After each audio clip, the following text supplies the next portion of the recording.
Greetings, and welcome to House of R, a Ringerverse podcast on the Ringer Podcast Network. I'm Mallory Rubin. Joining me today to ask whether kissing dogs and jackets in Brooklyn was on today's schedule, it's our Daniel Blakes, it's Daniel Chin, it's Ben Lindbergh. They are coming to me in person together in the Spotify New York offices. We have a lot to cover today and not a lot of time, so I don't want to go on too long of a spiel right away. But let me just say, I have worked with Benjamin Lindbergh for, I believe, 13 years. I can count on one hand the number of times that he has left his apartment. I was going to say taken off the sweatpant jeans, but I don't know. You might be wearing them. I can't see your legs, so I shouldn't presume. Yeah, and gone electively to be with other people in the flesh at a corporate space. So what a monumental occasion. Daniel was like, guys, can I go to the office? But I got peer pressured into this, to be clear, but happy to go along. Beautiful office space we have here. Who knew? No one told me.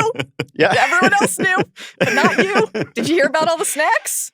I sampled some of them. I got my guest pass going. This is one of the only times probably in recorded history that we both have been outside of our homes at the same time, in different places, but still. I know. Did you manage to bring your dog with you? Is Grum there? No, I thought about, bringing Grumpkin to do kind of a Bozeman cameo, but she doesn't like to travel any more than I do, so I spared her. Well, we all really appreciate your sacrifice. I'm thrilled to be here with both of you today. Joe is still on vacation, and so we, the three of us, have assembled to talk about a couple different things. One, the new Black Mirror season. Black Mirror Season 7 just dropped. We are going to chat about it. And also, the penultimate episode of Daredevil Born Again aired this week, so we're going to chat about episode 8. That is a total of 7 episodes of television, and so we will not be deep diving on any of it. We will be toe dipping today. Before we get into all of the particulars, some quick programming reminders because the feeds are popping, as always. There's a lot going on. House of R. Monday, Joanna and I will have our Last of Us Season 2, Episode 1 deep dive. It's Last of Us season. The entire Ringerverse family is overjoyed, elated, thrilled. So check out that deep dive on Monday. On Tuesday, we will be covering the Yellow Jackets Season 3 finale. And then on Thursday, we will be diving into the Daredevil finale. So it's a robust House of R week coming next week. Over on the Ringerverse. The Midnight Boys. Pew, pew. Pew, pew. All right, Ben was ready. Daniel wasn't, but that's okay. That's okay.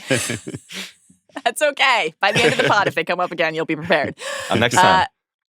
Also, Last of Us time. The Season 2 premiere pod, the guys will have their coverage up for the premiere on Sunday night. So that is a treat to look forward to. As soon as Last of Us ends, the guys will be there. Wednesday, the Midnight Boys.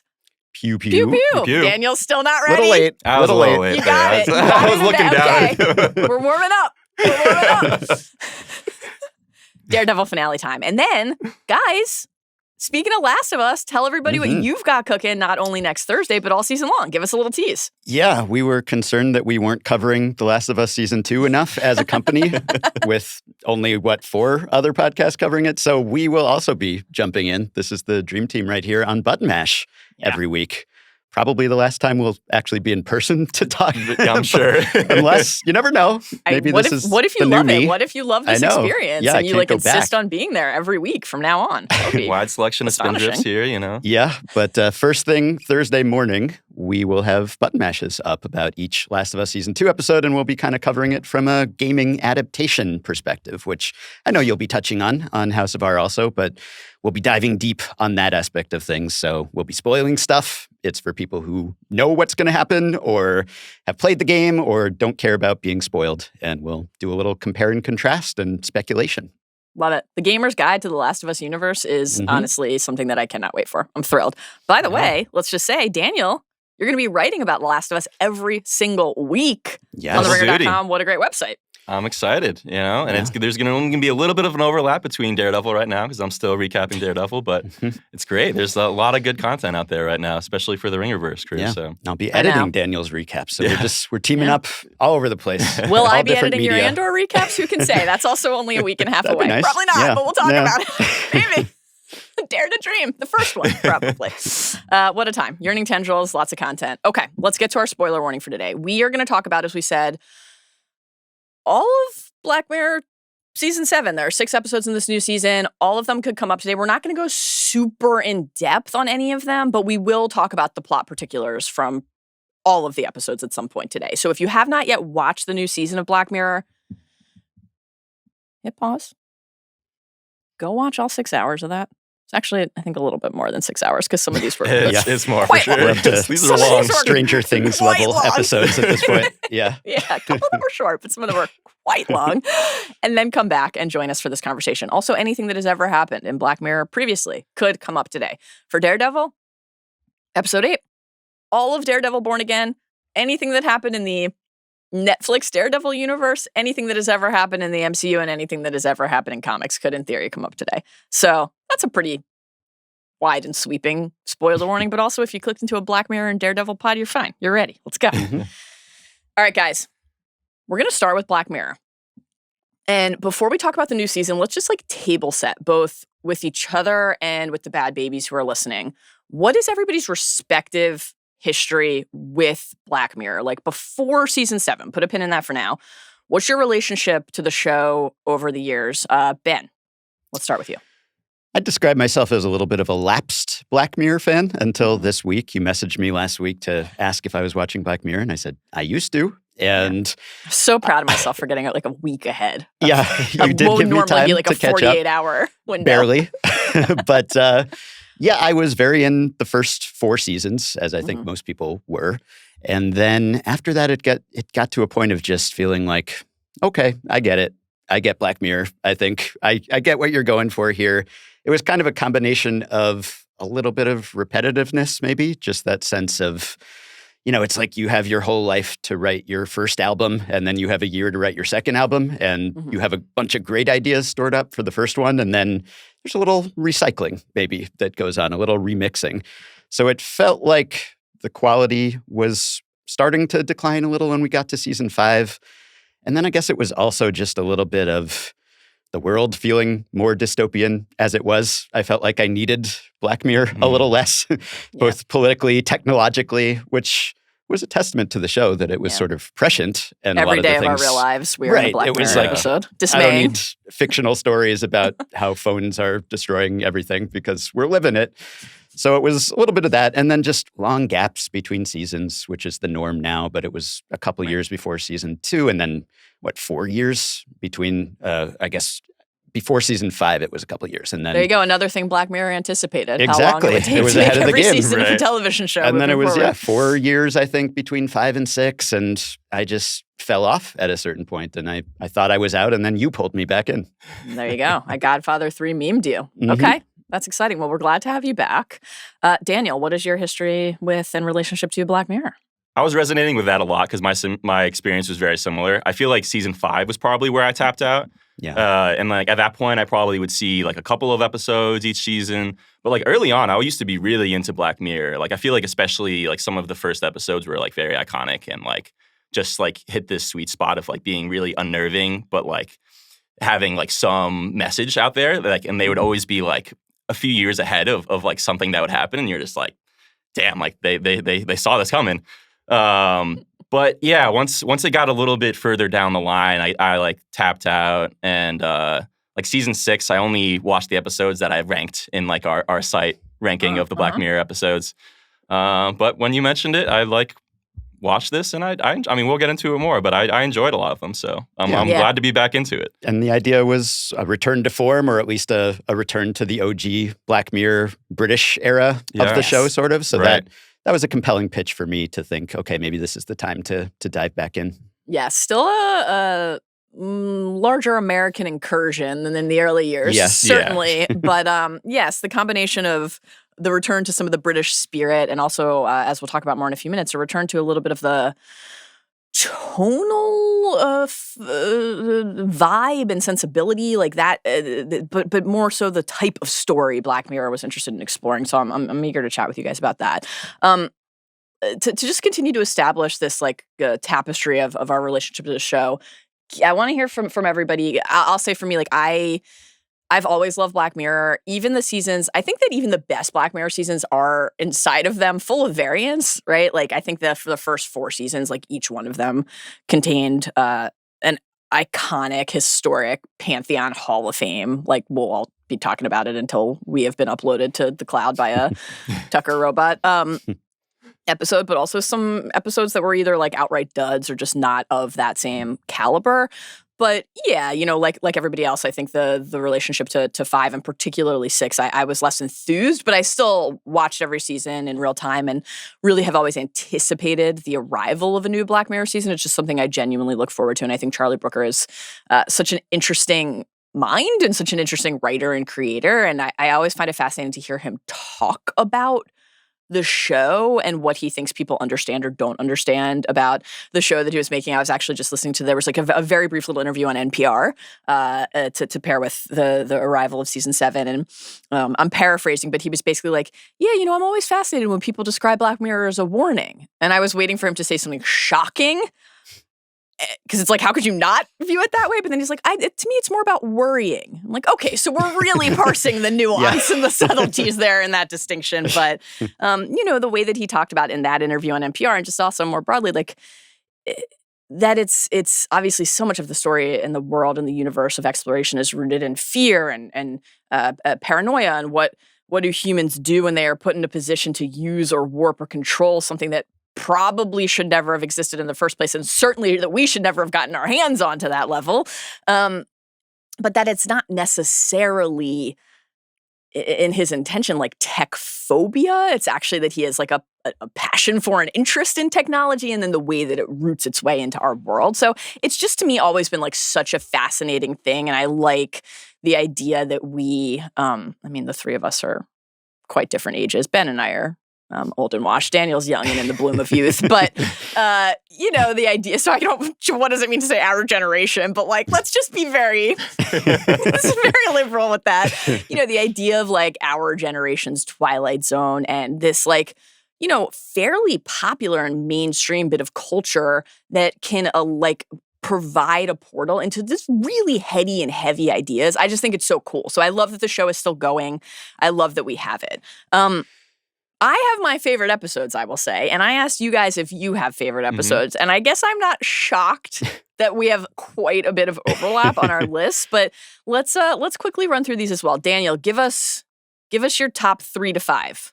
You can go to 6 or 7 if you want, but you can also just say, here's one I like, and I have no other opinions on this. Yeah. So top 3, this is where the overlap is for you, not to spoil your answers, but the San Junipero, Be Right Back, and the entire history of you. Yeah. I think I really lean heavily towards the earlier episodes of Black Mirror. I don't even remember which season San Junipero was. Is that 3 or 4 maybe? 3, yeah. 3, yeah. But I was looking through our ranking of a lot of the episodes, and honestly, a lot of them didn't really click for me. I would have to look up what the log line was to remember exactly what happened. But with these 3 episodes, I felt after seeing them, they really stuck with me. I haven't seen the entire history of you in many, many years, but just the way that they kind of use that technology and tell that story, has still I still think about that. Yeah. Okay, Ben, what's your top 3 to 5? Yeah, I tried to vary it up a little bit because it would have been... No, be true to your heart. Don't worry very about similar or identical. But yeah, obviously you have to have San Junipero on there because I think as much as Black Mirror is associated with dystopian, terrible endings, I think we like the lighthearted side of Black Mirror in a relative sense. It's usually not a fully happy ending, but that one comes kind of close. So it's nice as just a palate cleanser, change of pace when it's not totally dark and disturbing. So I would definitely put San Junipero, USS Callister, which another classic, of course, that we have a sequel to now to discuss. And just to vary it up a little bit, I put White Christmas on Great there, one. which was Christmas special. Yep. That was the last of the Channel 4 pre-Netflix era Black Mirror, and it was kind of a supersized, 3 different storylines, John Hamm, crossovers between a lot of those. Sort of scary and dark, but... Oh, yeah. Sort of! Yeah, very scary and dark, but yes, thought-provoking and went in a number of different directions. And then I put Nosedive on my list, too, which is also one of the, deeply disturbing, but also kind of comedic at times, because it was co-written by Mike Schur and Rashida Jones, who shows up, of course, in season 7 in front of the camera. This is the one with the kind of rating system of everything, and Bryce Dallas Howard, and, we're constantly grading every social interaction, which wasn't even so much prescient as it was just, I think Mike Schur described it as a parallel universe, if anything, because that's more or less real life. But it had a pastel-colored look that was sort of different for the series. So, there are a lot of episodes that are sort of in the same vein, like the classic Black Mirror episode that we say in real life when we say that something is Black Mirror-esque, where it's kind of crossed over to the culture. But this is like that in some respects, but also different also. Okay, I like it. I'm curious to know what you would have put on your list if you didn't feel that our list prevented you from doing so. But the same ones. But, Be Right Back, entire history of you probably would have been on there also. Yeah. So, as is perhaps now clear, my top 5 includes San Junipero, Be Right Back, and the entire history of you as well. Those are my 3 favorite episodes. I think that the way I feel about them is like, I'm always open to something new entering my life and wowing me. And I always hope that happens when I watch a new thing. But I feel like that's an untouchable top 3 until I die. Like, those are just 3 of the best episodes of television ever made. I personally think that San Junipero is like my second favorite episode of TV ever after Winds of Winter. I just absolutely love it. And I think Be Right Back and Entire History of You are just gorgeous and harrowing and like work their way into you, much like that grain that you would embed into your head. And I carry them with me and think of them often. To your point, Ben, about the way that we can gravitate toward that little like kernel of hope. I remember when season 4 came out, Jason and I did a Binge Mode Weekly episode on it, and we framed it as like love and longing in the digital dystopia. And like one of the episodes, even though that was the Callister season, the episode in real time that like I found myself really gravitating for was Hang the DJ, because it was kind of in that mold of like, okay, everything is so grim and so unrelentingly bleak, but like, what if love could find a way? And I think because of the general tonal tapestry of Black Mirror, when you get an episode like that, it just like, I don't know, it feels like this little life raft in the storm in a way that I really admire and appreciate, and don't think not only doesn't dilute the overall kind of like message and moral, and I was going to say warning, but I guess I should say worry of the show, but actually kind of like amplifies it because you have like a point of contrast there. That said, when I was putting together my top 5 here, Hang the DJ got bumped because I've always really liked Callister, but I, in real time, was not like quite as, oh my God, we have a new instant classic as the rest of the internet seemed to be. But that is how I felt about it rewatching. I was like, this is just a total banger. Like, what an incredible episode of TV. Obviously, the performances are unbelievable. So I've got San Junipero, Be Right Back, Entire History of You, USS Callister, and then Playtest rounds out my top 5. That's the Wyatt Russell episode also. From that great stretch, the San Junipero season. Yeah, it's a different vibe than a lot of the rest of my list. Like, I think that is one of the most disturbing. I almost don't want to spoil the end of it for people who maybe haven't seen it, but it is just so deeply upsetting and unmooring. And one of the things, this will come up today, I think, as well, but that I'm really interested in Black Mirror and like storytelling in general is, can you trust your own mind? And what if the answer is no? And I just really like kind of dabbling in that space. I think that's a great episode. So, okay. Yeah. Yeah, we could do a whole button mash probably on the video game specific episodes of Black Mirror. You should.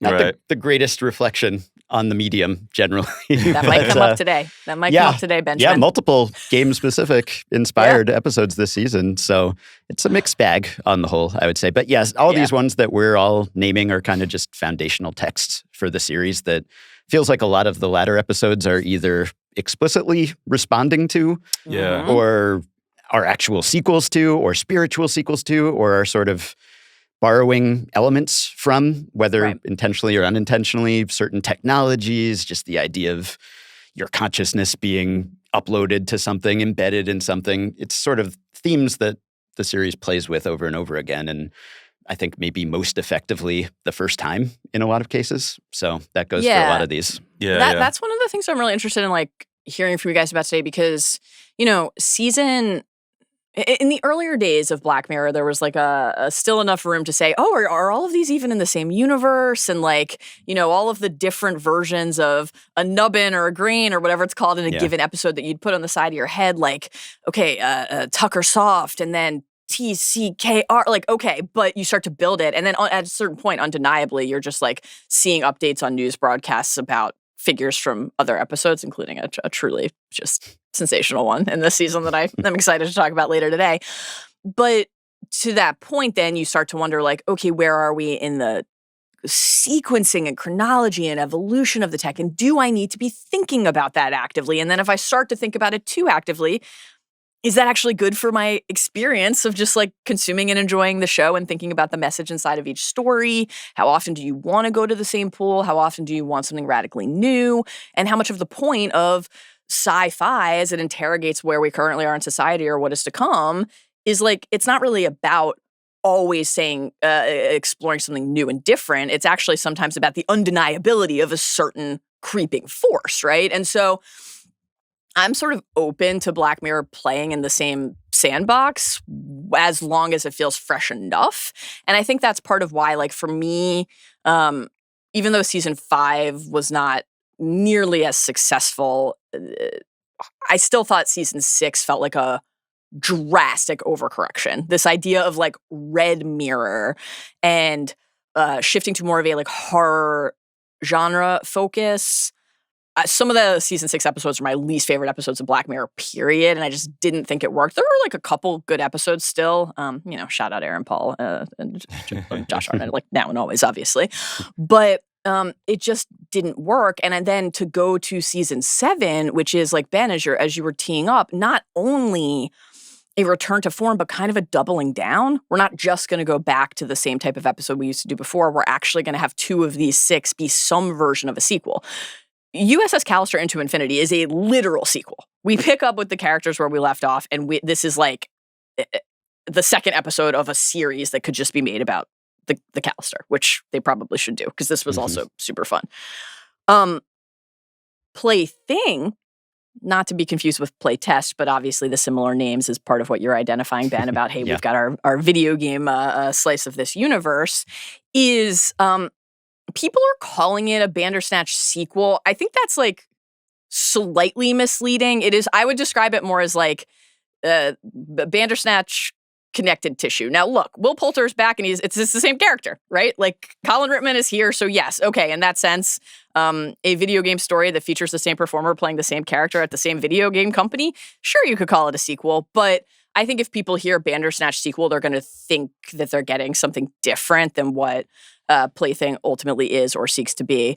I have 2 questions for you guys about this. One, given that season 6 was not really a part of your life, like, how do you feel about this like return and doubling down and sequelification of Black Mirror? What do you think that signals about the longevity of the show, the viability of the show, and focus of the show moving forward? Did you like that part of it? Do you want more of Black Mirror to feel that way? Or are you like, okay, I can't necessarily say that the conversation around season 6 moved me to consume all of it, but maybe let's not give up on trying something new next time?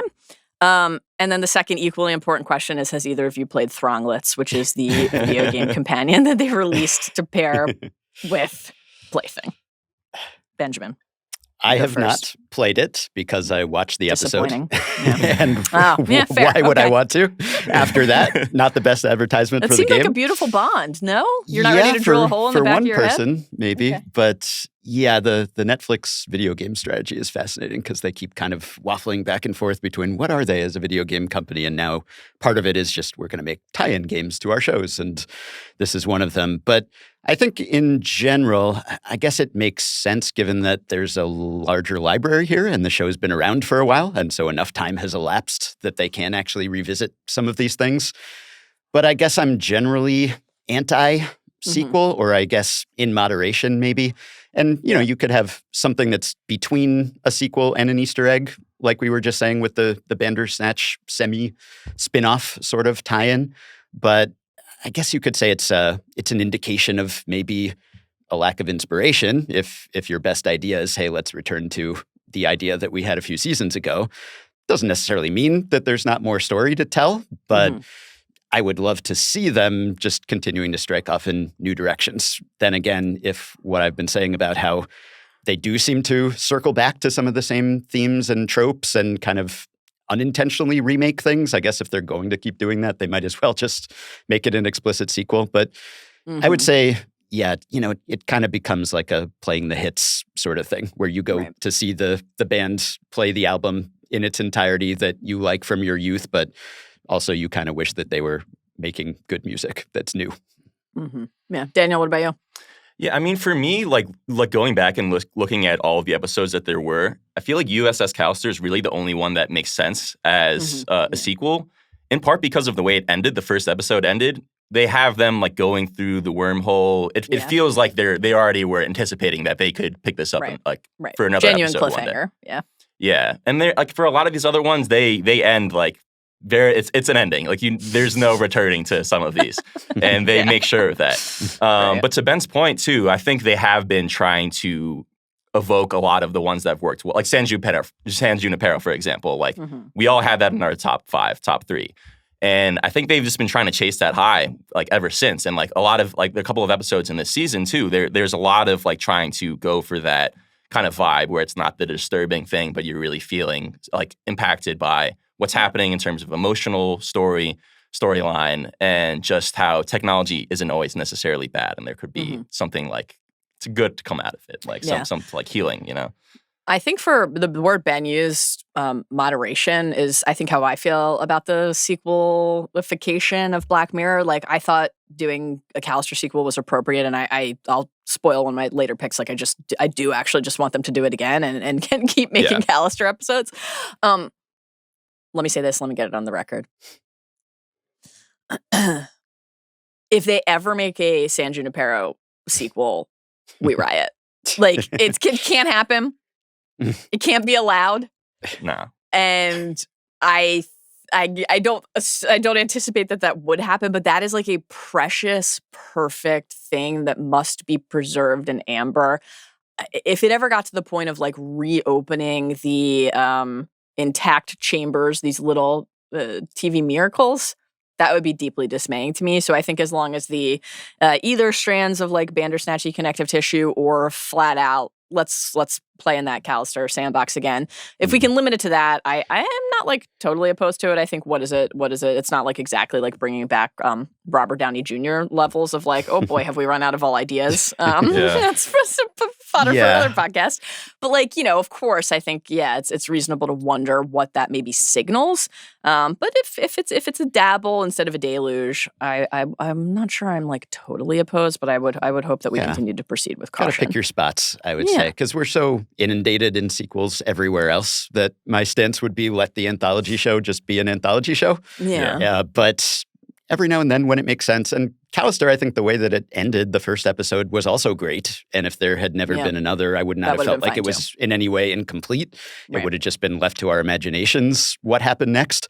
But obviously they were interested in revisiting this over the past 8 years in various different forms. So I'm not surprised that they did that, and there could be more. But I think, there are times, some of them, there's a twist, like a San Junipero, a twist is a big part of it. And so how do you do a sequel once everyone knows the twist? There's sort of a spiritual successor to that episode, I think Brooker has even said, which is actually my favorite episode of this season, as I will get to soon. So there are ways to talk about that one. That's going to be a controversial pick, I think. But I think it's going to be less controversial than you think, actually. Okay. But all right. Maybe.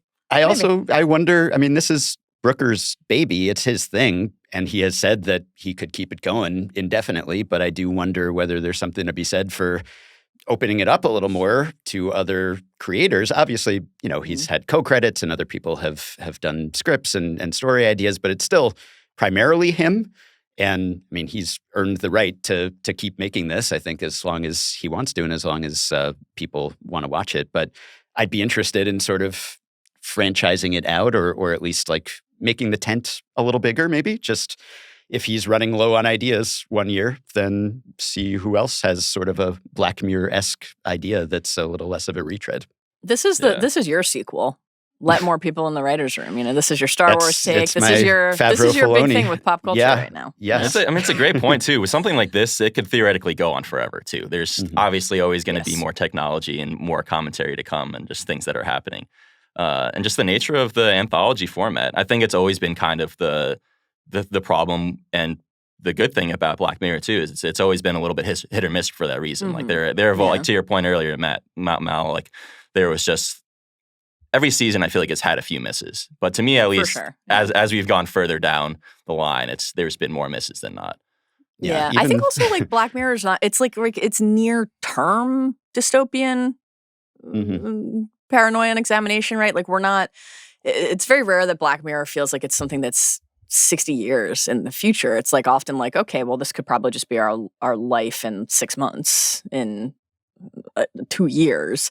And I think that simultaneously makes it like a richer vein to tap, and like kind of a harder one when it does feel like the world is actually melting in real time around you always, because what is the commentary and what is the examination of the thing that feels more dire than just our actual circumstances? So in terms of the like long-term viability of it, that'll be interesting to track. But it's a good season 8 pitch, though. Just far future Black Mirror. Just go forward. Yeah, I mean, far future Black Mirror season 8, Cold Lotus season 4. It's put the Duttons in space at some crossover. point. Yeah, all of it. Okay, what did you guys think about season 7? Let's get into season 7. Start with a little table setting for just how you felt about the season overall. Like, did this feel to you like a successful season of Black Mirror? Did it feel to you like a return to form? We're going to get into some of the particular episodes. We have some kind of like rapid fire superlative categories coming, but how did you feel about the season overall, Daniel? For me, I did not like the first 2 episodes at all, and for like, as I was coming back to the show, I was like, damn, this is why I stopped watching this show. But when I started getting to the latter half of the season, I actually started to really enjoy it again. It reminded me of like why I fell in love with the show in the first place. So it's tough for me in terms of return to form because I've been off of it for 2 seasons. Yeah. But again, like a lot of the latter half of the season, I felt like this is why it worked in the first place to me. Okay. Ben, how about you? I'm with Daniel on the slow start, on the when I got back in, hoping that it was going to be both reminiscent of the glory days, but then also hopefully original in some sense, and then didn't feel like that initially. And I also thought, this is why. But I got into it too. I would say that the highs are not as high as the early seasons, but the lows are also not as low. That's how I feel about it too. It's a lower seasons. ceiling, higher floor season, yes, I think. Exactly. Yeah. It feels like Black Mirror, sometimes too much, I would say, in that you could kind of, what you envision when I say it's like Black Mirror, it is that essentially, especially the first episode, which I think we differ on because you like that one and Daniel and I were down on that one. But excited to talk about it, yeah. Yeah, it felt like a little bit of remixing actual sequel, but then stacked cast this season, maybe more so than ever, potentially. So that helps, even if you're working with some of the same story building blocks. If you have this cast acting it out, then it's worth revisiting. So not sorry that you pulled me back in. Great. I'm thrilled. Yeah, I think like I said, maybe lower ceiling, but higher floor. It felt, I still like in any season, tons of variance.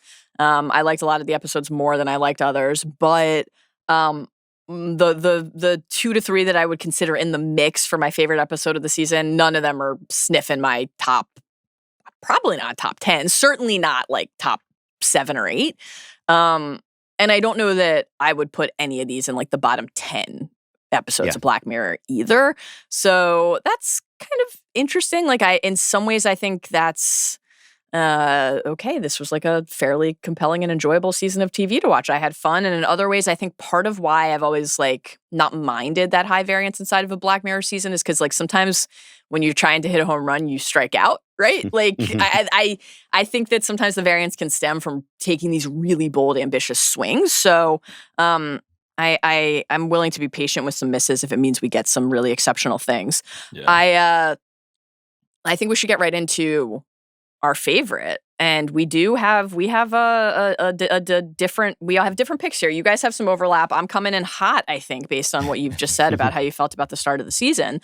But my favorite episode of the season, I will say, like, this is definitely one. I've left prior Black Mirror seasons, and I'm like, not only is this my favorite episode, entire history review, be right back. San Junipero, like I said earlier, nothing will touch it. It's just so clear in my heart and my head what the best episode of the season was. Yeah. That's not how I felt about this season. Like, the one that you guys picked was, I considered picking as well. I also, and I won't say what that is, I'll let you reveal it, but I also considered picking a third episode entirely. But when I rewatch it, will my answer here change? Entirely possible. Right now, just after the first experience with season 7, I think the one that, it's not my favorite for the same reason my other Black Mirror episodes are my favorite, but like, I think the one that I've been thinking about the most since I watched it, like the one that feels like it got its hooks in me the most successfully, and made me feel like really sick and nauseous and just disturbed and dismayed in a way that I think is like really a Black Mirror's magic trick, right? Is Common People, the first episode of the season. I am going to have a hard time, I think, not enjoying an episode of television that stars Rashida Jones, Chris O'Dowd, and Tracee Ellis Ross. I mean, talk about like, you guys already teased the incredible casting, but holy shit, like the starring trio of this episode, they're just like some of my favorite performers. So I do think that was part of it, but this episode, Mike and Amanda and Rivermind, to that earlier discussion point of like Black Mirror feels sometimes really close. This is just like tomorrow, right? Like Rivermind's tech and servers in your brain, I don't know. But in terms of an episode of Black Mirror interrogating where we are in the capitalistically driven gig economy of constantly needing to upgrade your subscription or your tiers or what you're buying on a streaming service or in a game or any aspect of your life, in order to not only be able to like enjoy something, but in this case, like literally function and survive. And certainly where we are currently politically with our healthcare system, like this just was like, I don't know, I found it very resonant and like haunting. And again, that's not necessarily what I usually leave a Black Mirror season saying that was my favorite. I'm like, oh my God, these people decided to be together forever, like for all of eternity. How lovely. That's kind of what I like when Black Mirror makes me feel that way. So this is really different from what I would normally pick, but I left it feeling like a pit in my chest and in my stomach, and I think it's impressive that the show made me feel that way. So yeah, that just like stood out to me, I think, as a creative achievement, though again, just so upsetting that I think actually a lot of people will really not like watching it. So favorite is maybe an odd term, but I think it was an achievement, that episode. And I just also had fewer notes on it, I think. Like the one that you guys are going to pick, there was like two reasons that I couldn't bring myself to pick it ultimately, even though I liked a lot of other things about it. And I didn't kind of have those same, this is the case against it reasons for Common People, but you guys did. So I'm curious to hear why. Why was Common People not an episode that you guys liked? Tell me. Yeah. We can actually just kind of combine the first two categories because Ben, this is like and Daniel, your pick for least favorite, which is our next category. So let's just do least favorite and favorite together. Why was my favorite your least favorite? Tell me. I thought it was very well acted. I cared about this couple very much, and it was pretty heartrending. Mm-hmm. I guess it was, I kind of tend not to like the Black Mirror episodes that are very much like, this is something that is already happening, but just turned up a notch. Yeah. Because, it just feels a little less inventive. Like this is, for those who haven't seen it, this is the one where Rashida Jones's character has a brain tumor. She's on life support or near death, and there's a subscription service that essentially streams her brain, her consciousness, so that she can go back to functioning. But then they continually upsell them on the streaming tiers and downgrade their service, et cetera. Can you drive out of your city without being turned off? What happens if you start spouting an ad read in the middle of your elementary school? They shut her down to sleep more, which sounds great, but it's not very restful sleep. Right? It's never restful. It's sleep mode. Yeah. See, I found that that's so disturbing. I was like, I don't know. This feels to me like eerie in a way that I think your point, Ben, is really valid, but I found it for some reason in this episode, it didn't bother me, and it actually felt like it like amplified and tuned up and turned up something that like really warrants assessment and discussion right now. So I think I like admired it, but I guess I kind of felt like I knew where it was going once we got into it. That's also, the way I felt which about it. Definitely was part of the problem. It's like I see where this is headed. Nowhere good. So. That was a little bit of it, a little bit of just, again, hearkening back to previous episodes or feeling like a amalgamation of other Black Mirror episodes potentially. I think just all of that combined to make me feel like, oh yeah, this is the sort of thing I've seen before and didn't really make me think about something that I haven't already complained about or thought was dystopian in real life. Right. Yeah. Yeah, it was all of that, I guess. And also just, it's a downer, which like you're watching Black Mirror, it's not a feel-good story usually, but the first 2 episodes of the season do culminate in people like being driven to take their own lives. And, you have to kind of be in the right headspace to watch those episodes, whereas some of the later episodes are, a little more cheerful. Yeah, not exactly uplifting, but kernels of hope. To be fair, the most cheerful, quote unquote, episode of this season, the plot device is a funeral. Just to be clear, this is not a happy season of TV. Yeah. Daniel, anything else about why common people didn't work for you before we talk about which ones you guys picked for your fave? I felt a lot of the same things that Ben was just talking about, because I feel like when the technology like hits a little bit too close to home, it's kind of on the nose. And in terms of the storytelling, I feel like you can just tell where it's going to be going. Like each time they're coming back into the office for Rivermind, like they're going to raise the price. They're going to add some new tier to it. And I felt similarly with the whole subplot of the dumb. I was about to say dumb Benny. Oh yeah, dumb Benny. But save it for Daredevil. The dumb dummies. With the whole streaming thing, it's like, oh, the coworker is doing this. He's going to start doing this. The coworker's going to find out, kind of thing. So you're kind of just waiting for the characters to catch up to it. Totally. And it's tricky because it's like with only an hour of storytelling, I think you have to do some of those things where you're foreshadowing those types of setups for the story to develop later on. But it's very easy for the audience to pick up on like exactly what they're going to do. Yeah, I think I did feel that with the like, okay, we're going to end up, he's going to drink his own piss. And he's going to drink his own piss. Boy, we're putting on that glove and we know where the finger's going, guys. Yeah. Taking off masks is a common theme, though. Taking off the mask, exactly. I felt with the Rivermind subscription tier part of it that the fact that none of that was surprising was actually part of the commentary, right? Like this was not an episode about the twist or the surprise. For me, it felt more like that slow march toward inevitable doom was the thing that we were meant to really sit in and think about. And that I agree with you guys that like doesn't always work for me in a Black Mirror episode actually, but for some reason it did here. But let's talk about which ones you guys loved. Ben, you had a couple that you were, I think, torn between, but one of them was also Daniel's pick. So why don't we start with that one? Let's talk about Eulogy. Yeah, well, maybe I'll let Daniel talk about that one because I think ultimately probably my second favorite. And since this way we can talk about different episodes at least. Okay, so hit us. I think, I'll go with Hotel Reverie, which I think is a controversial pick. That's what I was what you meant. suggesting. I thought you were talking about Eulogy. Okay. No, I don't think this will be a common sentiment, but no. I really like this episode. I think this is the one largely in black and white where there's a remake of this classic, Brief Encounters, Casablanca style classic. And Issa Rae is playing a character. It's sort of gender swapped and she's inserted into the original film and she has to follow the script and things very quickly run off the rails. This is the second longest episode of the season after the Callister sequel. Potentially a little too long. I would be receptive to that feedback. Undeniably too long. And I rarely feel that way. As you guys know, I'm such a glutton. I'm like, make every episode of TV 3.5 hours and make every season 20 episodes again. Well, that's a given. That's a given. But yeah, I could say that's part of the theme of the episode because Issa gets stuck in the movie for a very long time. But I don't know if that was intentional. Yeah, it could have been trimmed maybe. I guess it's partly that I like old movies. I like classic Hollywood cinema and all the movies that this was evoking and the black and white.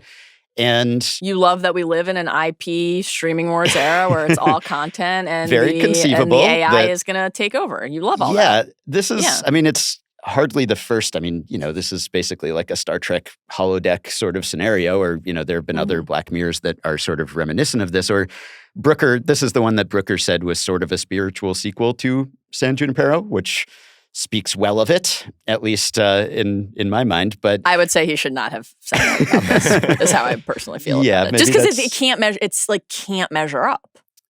No. It can't. It is not. It is unfair, I guess, to put it on that pedestal too. That raises expectations too high. But I think some of the like tech stuff is, even by Black Mirror standards, just a little like far-fetched, or lots of technobabble and lots of like, why are things happening this way? Or, but I think the technology itself is pretty compelling. I mean, I would sign up for this experience, hopefully with more guardrails and safety measures, but who wouldn't want to, we would want to be in Revenge of the Sith, which of us would be Annie, which of us would be Obi. I mean, we would absolutely do that.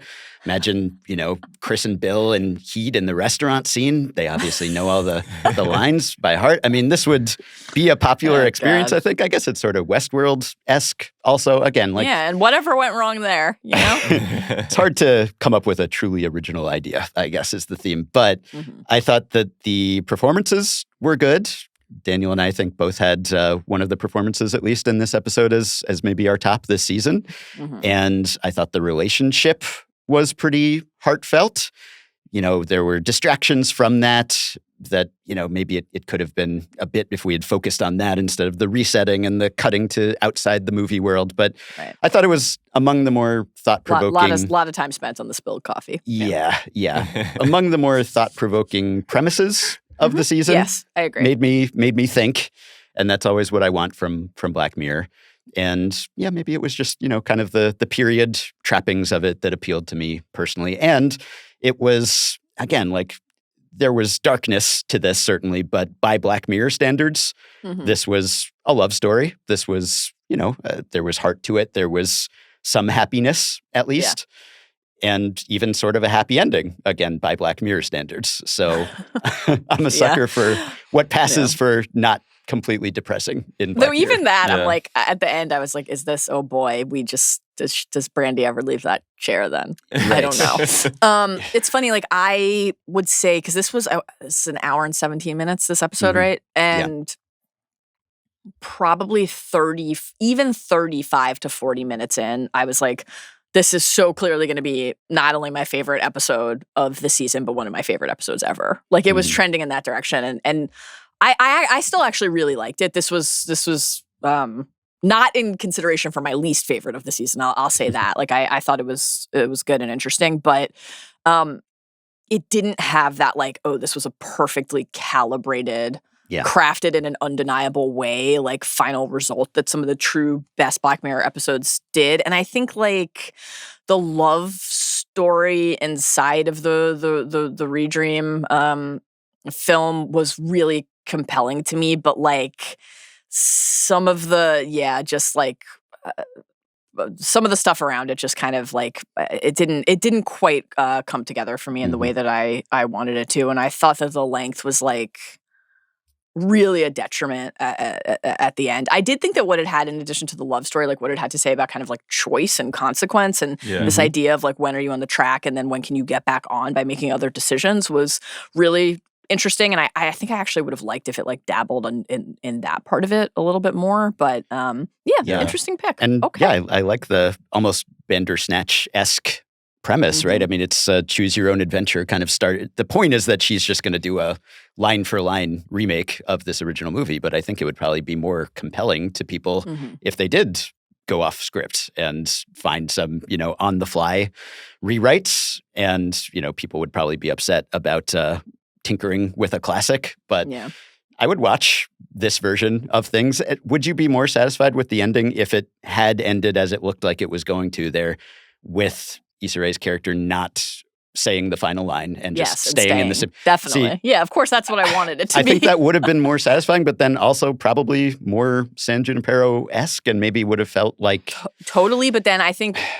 I guess this is now I'm just like, yes, ending what you already, I think, rightly identified at the beginning of the pod. Like, I'm sort of like, even inside of this season, forget the 7-season run of Black Mirror, while I was compelled by the budding relationship and the draw that they had to each other, it's like the idea of a sentient AI, like, that other people are seeking to control or manipulate, that is in this other realm, and then gains some level of awareness about that circumstance, and will they get to be in control? I'm like, it's not even the best version of that in this season, right? Yeah.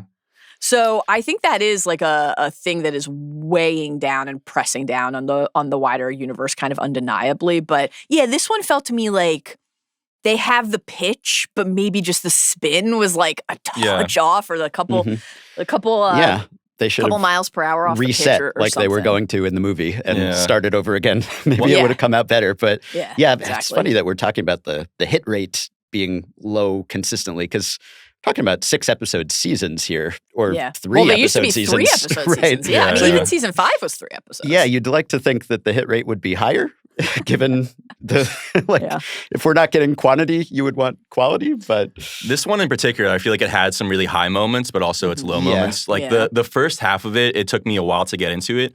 But once their world stops and it's just the two of them and it really focuses Yes. That on was that good. love story, Really I good. thought it really Right. worked. That and was like really good. Yeah. one of Yeah. my favorite moments of the whole season, I think, is that like 4-second window in which she has to like, oh, her mind's about to get wiped. Like Yes. we've just spent months together and she's about to be gone in an instant. And then Yeah. she was just gone.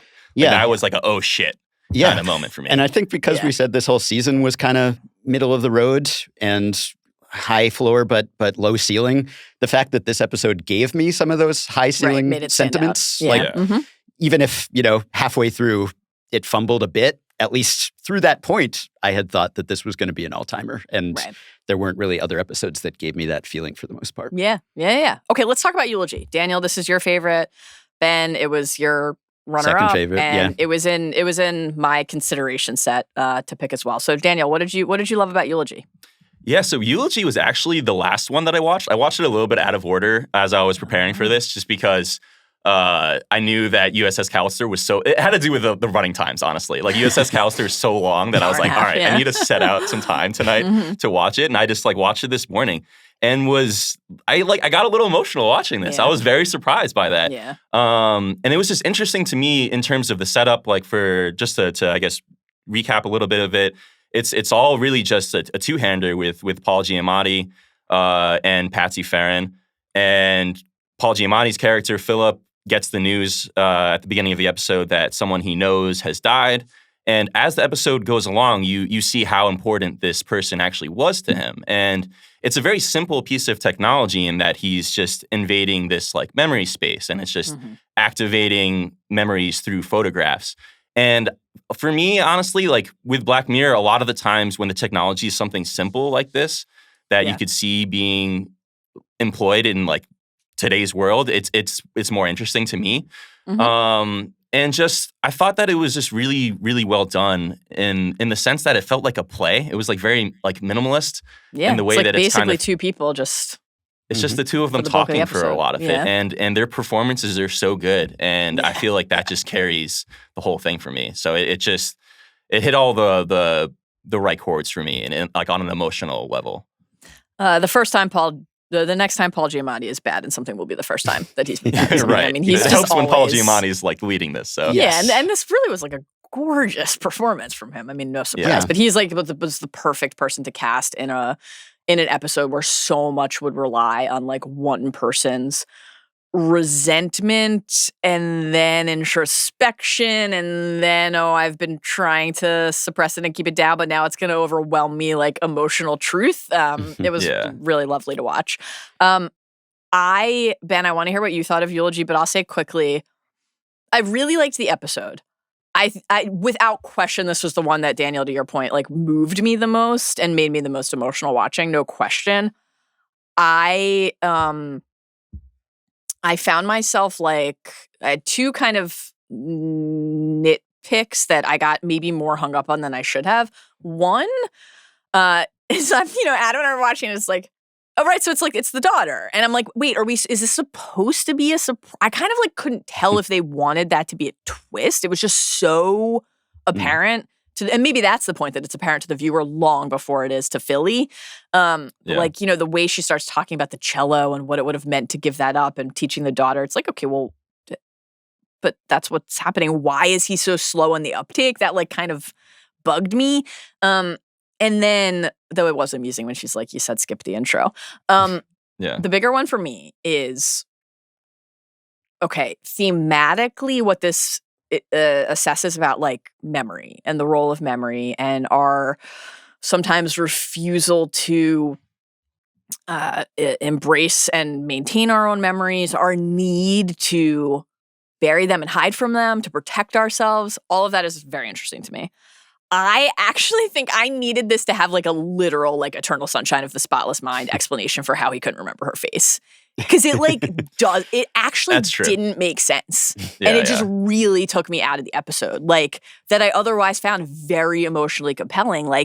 I get it, you scratched it over the picture with a penny or you punched through with a pencil, but you remember every detail of the night as you navigate these photos and these experiences. And again, I understand the commentary is it's too painful to remember. I get it. But it's especially because it's Black Mirror, I think it would have been helpful if there had been 1 degree further of explanation for why he could not remember, an actual tech explanation, a thing he had done to blast her out of his ability to recall, and then to awaken that memory, I think would have been even more powerful. So that was just the thing that kept it from the number 1 spot for me ultimately. But I still thought it was a memorable episode and something I'll enjoy revisiting. And I could see enjoying even more in the future when I'm not having that first time watch experience of does he not realize it's the daughter? Which wouldn't be how I felt about it the second time. So Ben, what about you? What do you think of Eulogy? Yeah, I think what you're highlighting there maybe worked for me better just because there have been so many instances of that sort of thing happening in Black Mirror through technology. Someone being blocked out of your memory or you're being unable to see someone, including some of the classics that we highlighted earlier. And so for that to be sort of a self-imposed thing, not a dystopian technology, but just our mind playing tricks on us, I think that worked a bit better for me. But really, it's just, I also like those themes of sort of the malleability of memory and how we construct our own narratives about events. And you think something when you're young and then that narrative gets solidified for the rest of your life. And then maybe at some point you realize, actually, I'm the baddie or I was wrong or maybe they had a point, and it forces you to reevaluate everything that you've thought and this entire edifice that you've constructed around your life. He's been bitter about this for years. And I like that it's... If he was I thought she had blue eyes and they were brown, then all of that works for me. Yeah, but this is the most important defining person in my life. It took me 15 years to dig out of the hole, but I couldn't tell you a thing about her face, even though I can tell you exactly the cello setup. And I don't know. It defied... It went to such an extreme in that respect. I think that it slightly defied full immersion. And also, I guess, even though full immersion is the point of the episode. If the premise is basically we don't know a lot about her life during this period, so we're trying to fill in the blanks for this memorial service. Right. And so it seems like her face wouldn't be particularly important for that exercise, right? Because her daughter knows what she looked like. Presumably they have other pictures. I guess that was a way of forcing him to confront the past and pull out of him other memories. But it also felt why are we hyper-focused on her face? That's the one thing you do know. You just don't know all this personal history. But exactly. Yeah, but I like that it was, kind of a devastating ending, but then also bittersweet in a sense. It's very kind of moving when you see that he showed up in London.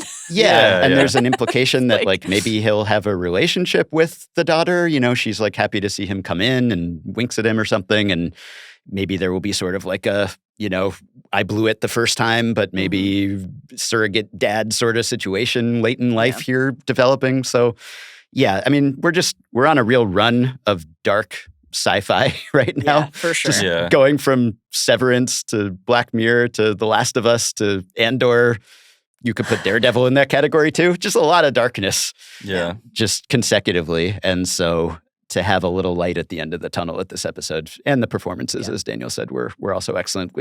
Giamatti's also always great, but also is often like doing Paul Giamatti, which I felt like this was a little bit of a different version of him. So yeah. I thought like just the storytelling around, like I definitely see your point, Mal, in terms of him not realizing that it's the daughter, but that actually worked for me a little bit, just in the sense that you see how toxic he is throughout the whole episode. Definitely. And of course you can see how toxic he is when he's like stabbing the photos, or like different methods of like getting her face out of them, like whether it's a cigarette burn and all these other things. Yeah. But like from the beginning of it, like the first detail of like him not knowing that she was engaged, like he didn't even think to ask her. Like he was just so disinterested in so many personal parts of her life. And they just seed that in throughout the episode in a way that I thought was very, very clever, but a way of like unfurling who this guy is in a way that worked really well for me. And that even extended to the ending, where because he's the protagonist, he's the one actually on the screen, we sort of sympathize with him at first and maybe at the end even, and we're thinking, oh, the lost opportunity, and she was waiting for him and he didn't show up and he didn't see the note. But then I'm thinking, are we again looking at these events through his framing? And maybe she was better off without him, right? Like maybe he's sad and bitter, but maybe she was better off breaking off this relationship. I was more struck there, like less by necessarily like overwhelming sympathy for him, because I think you guys are rightly identifying that he was quite a flawed figure, but just like what the episode had to say about regret. You know, and like that you could spend your life regretting a thing and not even really know what you were regretting or why. He just victimized himself. That was all really great. Okay, we're way off pace, so let's go a little faster through the rest of our categories. Our least favorite episode. So you guys already chatted about why you didn't like Common People. Ben, the other pick that you had for this was Plaything, and that's my pick as well. So why give us the quick rundown on why Plaything fell to the bottom of the list for you? Yeah, there were things I liked about this. I liked Peter Capaldi's performance. I mean, it's always great to see 12. One of the best actors. I didn't even recognize him immediately. And then I was like, when he was 12, he looked fucking great. And like velvet blazers and just wonderful stuff. Wonderful stuff. This was quite a wig. Maybe I have higher standards for video game-centric stories. I did kind of enjoy the, like, look at 90s gaming magazines, sort of Halt and Catch Fire, you know, Tucker aspect of things. That was fun. Yeah. I think it was just not developed enough ultimately for me. It felt like an abrupt ending. This felt like I was like, the episode's over? Yeah. If Hotel Reverie was a little too long, this was the opposite. So it just didn't really sell for me. You know, this is the one where there's a video game and the digital creations take on their own form of life, and they have this devoted acolyte on the outside who's just dedicated to expanding processing power so that they can get more and more powerful. And then at the end, essentially, we have some sort of singularity event. And it just didn't really sell for me what exactly these digital creations were capable of. Maybe it's I'm not really a Tamagotchi guy. Maybe that's part of it, but also I just what about wanted The Sims. I feel like there's a lot of The Sims. There's some right? or Spore, you boil the people Will in the Wright hot game. tub, and what does that say where about there's an evolution. Like the swimming pool. Like. For sure. Yeah, but there was just a lot of like showing, not telling, kind of about like the relationship with these beings, where we saw that he's conversing with them, and it's just sort of presented in the form of like static on a screen, and they're telling him to like buy Pentium processors and stuff, but like, what else are they saying? Like, you know, like, and at the end, is this bad? Is this good? Like, what are they capable of? Are they going to? It seems probably bad, it's Black Mirror. But seems bad. Yeah, I didn't really get a sense of like the capabilities of. Definitely made me scared of QR codes. Scanning you just make sure you know what it is if you held it in front of your. I'm anti QR code in general, but I wanted, because he was just sort of selling like these digital beings are every much as valuable and as lifelike as humans, and yet we don't really get any insight into their personalities other than like dropping boulders on them and having them bleed seems cruel. But, you know, like, what are they talking to him about? Like, what is their vision for humanity? Right. What exactly will they now be capable of? They're just, a lot of that was just sort of implied and not really shown to us. Yeah, I agree with everything you said. I thought the abrupt end of the episode was actually kind of astonishing to me. I was like, I can't believe the episode's over. But to that last point, Ben, I think obviously the commentary on humanity is quite clear. You know, we model this violent behavior, and then when they are here to quote unquote save us, it's that violence that we taught them, right? Deployed in turn. But yeah, why are, other than the cuteness and the sweetness and the little bird chirps and everything, like what is the Throng? Right. You know, and we have the kind of like tech part of the, you know, they're going to start overwriting their own code and the way that they'll evolve, but like, what is going on inside of that Throng and what is the Throng working for it felt absent in a way that was kind of striking. So I thought, I mean, seeing Will Poulter is always great, and Capaldi just icon, legend always. Yeah. so the performances were really fun, but I was a little annoyed by the detective who was being the bad cop. Yeah, the just so goon aggressive detective. the whole time. So angry, Yeah. which I guess played into the theme of like humanity sucks and maybe it's better if we're replaced by digital beings. But like, why is he so personally aggrieved about this decades-old murder? I was kind of seemed like too aggro for the circumstances. He was very upset about the suitcase. Yeah. I feel like the ending of it honestly is like a big pitfall in Black Mirror in general, where they kind of just have the twist at the very end with the technology and then don't really explain what it is. But it's just kind of meant to leave this eerie feeling at the end of it. Right. You're supposed to sit with it and think about it. But sometimes that works and sometimes it doesn't. Daniel, so let's bleed into the next category, because our next category is the episode that made you genuinely afraid to be alive. And this was Plaything was your pick for that. So tell us why that's your honestly, pick for I was for this prompt, I was like, I don't know if any of them really did for me this season. But at least for like that one moment, even though it was completely unearned to everything we just talked about with it, just the moment in which everybody starts collapsing after like it's just taken over in an instant creeped me out. That's really when it comes down to. I totally, from a storytelling perspective, I don't think the moment was earned at all, but just with the QR code taking it over, and then everybody just like, it took 20 seconds or whatever it was, and then it was that's fast. it's just game over. Game over for the world. 3-body problem, like suddenly everybody's phones have... Stephen King book, The Cell, which is one of his worst, in my opinion. But he often has that problem with endings, too, where it's like the most compelling premise and a great twist, and then it kind of peters out a little bit, even though he's my fave. Right. But you love him. You love him. Well, let's keep these next categories combined and talk about, like, let's get to an episode we haven't talked about at all, which was the episode that Ben and I both picked for episode that was made us genuinely afraid to be alive. And Daniel, it was one of your 2 contenders for your least favorite episode. So let's talk about Bête Noire. Daniel, why did you dislike this episode? Ben, why did it make you afraid to be alive? I felt very similar. I mean, I also had just watched Common People, and I already expressed how I felt about Common People, and I felt very similar things in terms of the storytelling, where I don't know, it was just the watching this woman get gaslit the whole time. I think was just like frustrating to watch.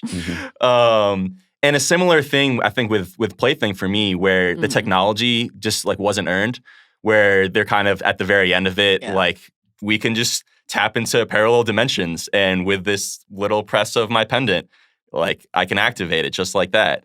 Just felt like way too much to happen at the very end of the episode. And it just generally the whole episode as a general arc around this main character just frustrated me with that, especially with her final decision being like, all right, now I'm the Empress of the universe. And I was like, okay. I was like torn between picking this and Plaything for both of these categories, least favorite and afraid to be alive. And if I'm being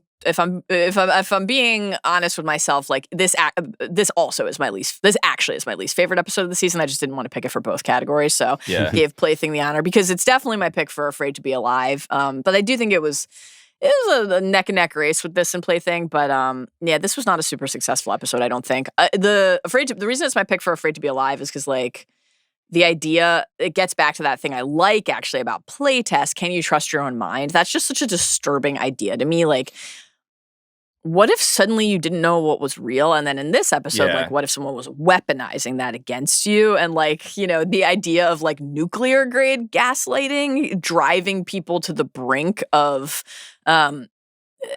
murderous rage or suicide, like the relationships in their lives falling apart, losing their jobs, all of it, right? Just your life unraveling because somebody who you did a terrible thing to sought their vengeance in the form of making you believe you were going insane. Very upsetting. Very upsetting premise. This is not something that I would want to have to live through. So this was my pick also for thing that most made me feel afraid to be alive. And I'm with you, Daniel, that there were fewer of those in this season, but it actually wasn't for the gaslighting so much as for the ending. Where I thought you were going to say the ingredients paired in the food. You're not like a miso in my candy bar guy. The miso, I don't know about that. Choice. It grows on you, evidently. But I think that was less scary to me than the idea of being able to do anything you want and thus not getting gratification from anything. Which I mean, the multiverse as a concept scares me. Scares me both when it's applied to the stories that we care about, and it often sort of ruins them or, damages the stakes, but also for the same reason that it might No idea what harm. you could be referencing. No idea what you're talking about. but for the same reason that it sometimes screws with the stakes in stories, it would in real life, because the ending of this is basically, I've done everything. I've tried everything. I had the ultimate power. Right. And none of that satisfied me. Right. And that is why I am tormenting you here. The only thing that'll make me happy is destroying you. My grievance, my grudge that has been with me my whole life, that's the only thing that could make me happy. So that idea of like, if you can do anything, if you can go to any universe and be anything, then why bother doing anything at that point? There's a lot of that, like everything everywhere all at once. Yes. And I felt like that's where it like packed in at the end, and it just wasn't nearly as effective. It was pretty abrupt as everything everywhere at once, because that's a whole movie that's dedicated to that idea, and it does it beautifully. Yeah.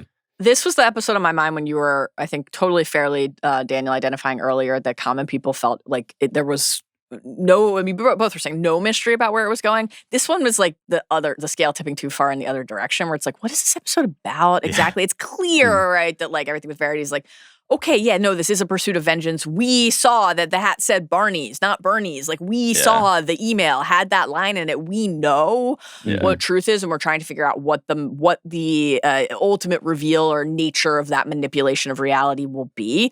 But even just like the interstitials with the day of the week and the food, you're kind of like, wait, what's this episode going to be about?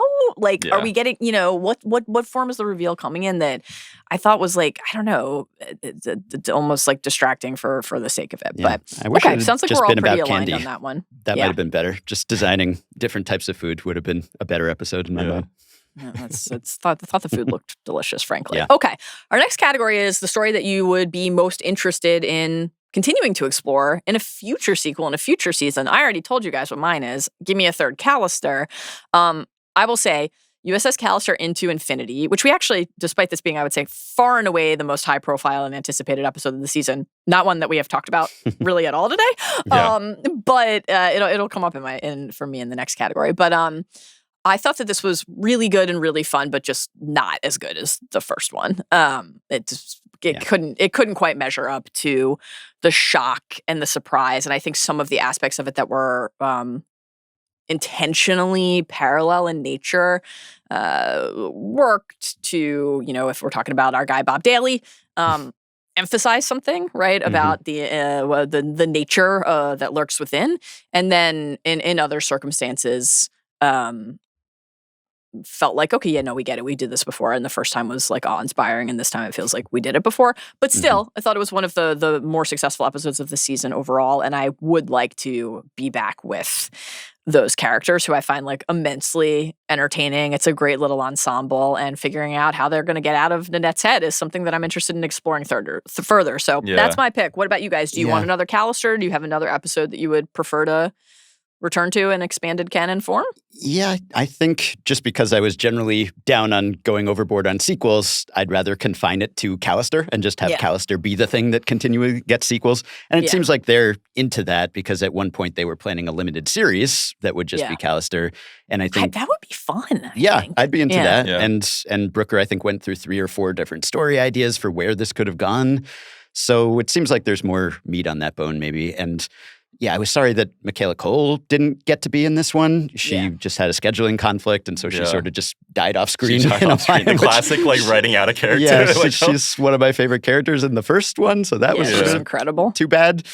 And yeah, there were certain storytelling choices that either were kind of reminiscent or, convenient with like the car accident or just other things that I would have liked to be explained a little more, I guess, or just like, did they have to go around killing other characters? Like, can't they do other things? Like, can they make money in other ways? Or just, why do they even need money? Like, they don't, like, I don't know. Can they just live and let live? It's a whole universe. But yeah, there were certain Needed things. to be able to afford that hyperspace route, right? I guess so, yeah. But maybe they wouldn't need hyperspace if they weren't fleeing from people they'd attacked. Right.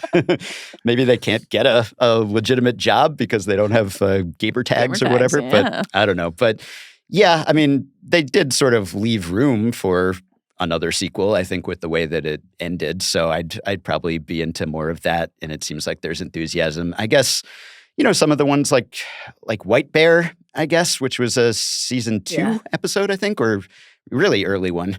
It's episode 2 in one of the seasons. And it was like about the, punishment. And oh, yeah. Yeah, that seemed like a sequel or potentially a prequel even to explain how we got to this stage would have been interesting to me. So yeah, there are a few, I guess, that might fit the bill, but generally, I'm not really pro sequel to any particular episode. Yeah. Fair. What about you, Daniel? I love that the end of also like this episode is basically the setup of like the Inside Out in terms of them just viewing out from the panel. I couldn't stop thinking about that as the episode was ending. I was like, is this just going to be Inside Out at the end? There was a strong Inside Out aura. There was like a lot of Doctor Who in that as well. Yeah. Like, I would be curious about doing another one of those just because I feel like such a big part of the whole Callister series, I guess you could say at this point, is just how much of a send-up it is of like Star Trek and shows like that with all the lens flares and everything. But like, I don't know why they would go back to space at this point. I feel like it would just be about them extracting them out of her head. I think that's really like a lot of what Ben's saying too. I don't see any need, I guess, of Black Mirror going the whole sequel route. I think it just makes sense in terms of this whole anthology formula that they have going to keep sticking with this. And going through the whole list of episodes, again, like there just wasn't really another one where I would want to see them continue that storyline anymore. Yeah, I guess Black Museum, which is also a good episode. That was, I think, the season 4 finale. Yeah. That also has that sort of transferring a consciousness into someone else's head kind of setup. Some of the ones that just don't explain a lot of the world, I think there's room to expand. I mean, Plaything, for instance. I was thinking about Plaything what actually too. happened after that point. But some of them, I kind of like the mystery of it and don't really need it explained. Like Metalhead was that episode with the robot dogs. The dogs, yeah. Yeah, and you don't really know what's going on in this world or, why are they chasing people? Or that seemed like kind of a compelling setup to flesh out this scenario. But I'd rather just see something new, ultimately.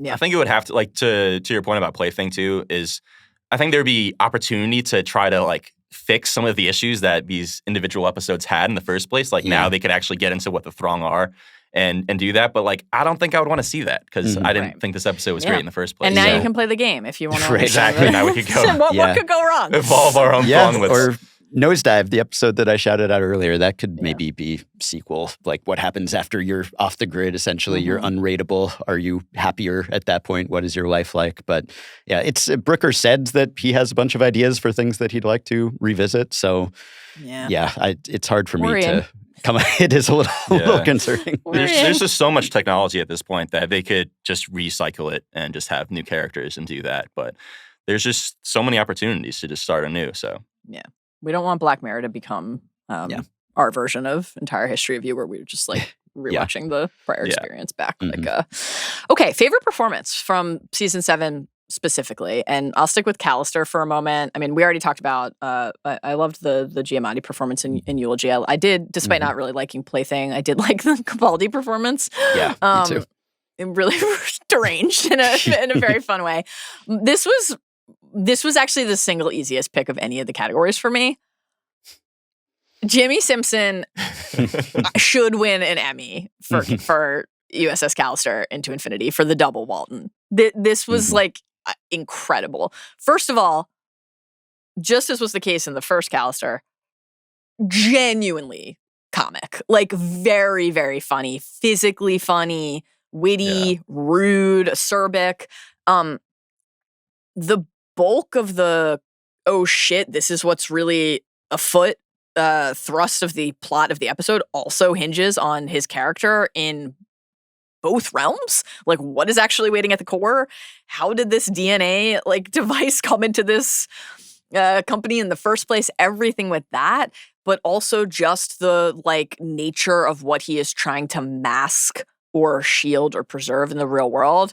The fact that he had to be so sinister and so my ass is hanging out and my scrotum is visible on the table all in the same episode was, I thought, just really fun to watch. So he's my easy pick. I thought he was sensational. What about you? Who are you both picking for favorite performance of the season? Yeah, we sort of had the same ones, I Yeah, guess. Paul Giamatti, I think we kind of covered that one a lot. Yeah. That I thought that he was just so good, and just the way that, again, they unfurled his character and just the range of emotions that he's showing in his performance, from just angry to regretful to sad, and to him realizing at the end how wrong he's been about so many things, and just realizing how toxic he's been. And then Emma Corrin, I thought was really, really good in that. Yeah. Really I felt like there was something silly about the whole classic movie in terms of the other actors. It felt like they were performing to be in a classic movie, except Emma Corrin really sold me in that she was doing this, and just the love story that she's able to tell with Issa Rae. Issa Rae I also thought was great, but I felt like a lot of it she was just being Issa Rae, which is, she's great, but Emma Corrin I feel like was very transformative in that role. Yeah. The moments where Dorothy poked through That was Clara. awesome. Right, because she's very playing good. this period drama role with the Mid-Atlantic accent sort of thing. She's nailing that, but then when the humanity comes out and they break script, she's also excellent at that. So yeah, that really sold the love story for me. So she'd probably be the top one, and then Giamatti. And then also, even though we didn't love Bête Noire, I thought Rosie McEwen was good in that episode as just the, creepy, avenging former milkmaid. She sort of sold for me the, looks nice and innocent and friendly, but also when she stares at you from across the room, you are actually kind of terrified. So her drinking the carton of almond milk was so unhinged, but it was such a great moment. Even though I didn't like that episode, I was like, what is happening right now? Just the silence as they're staring at each other. Fantastic. Nut allergy. Nut allergy. What's nut allergy? It's like, who knows? Driving me to the brink.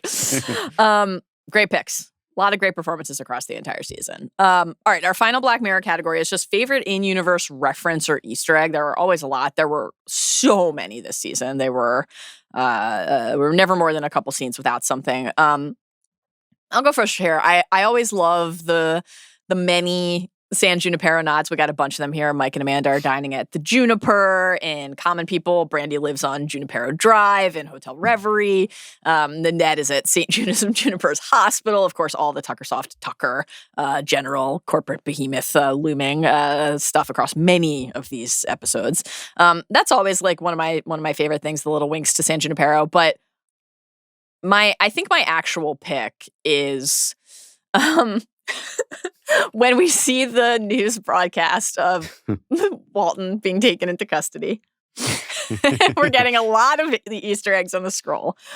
But the wink to national anthem, the episode that started it all, right?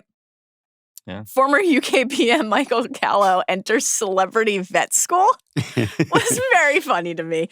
Yeah. Of course, he had to fuck a pig, in case anyone forgot. So enjoyed that. Great stuff. What about you? What do you each have for your favorite? Yeah, that was Easter another egg? prescient Black Mirror moment that foreshadowed Right? UK political controversy. But for me, I think it was the use of the song "Anyone Who Knows What Love Is" by Irma Thomas, which was in Common People, an episode that we kind of dumped on. But I liked that song showed up. It's sort of it's the unofficial theme song of Black Mirror, basically. It's appeared in every season, one episode per season.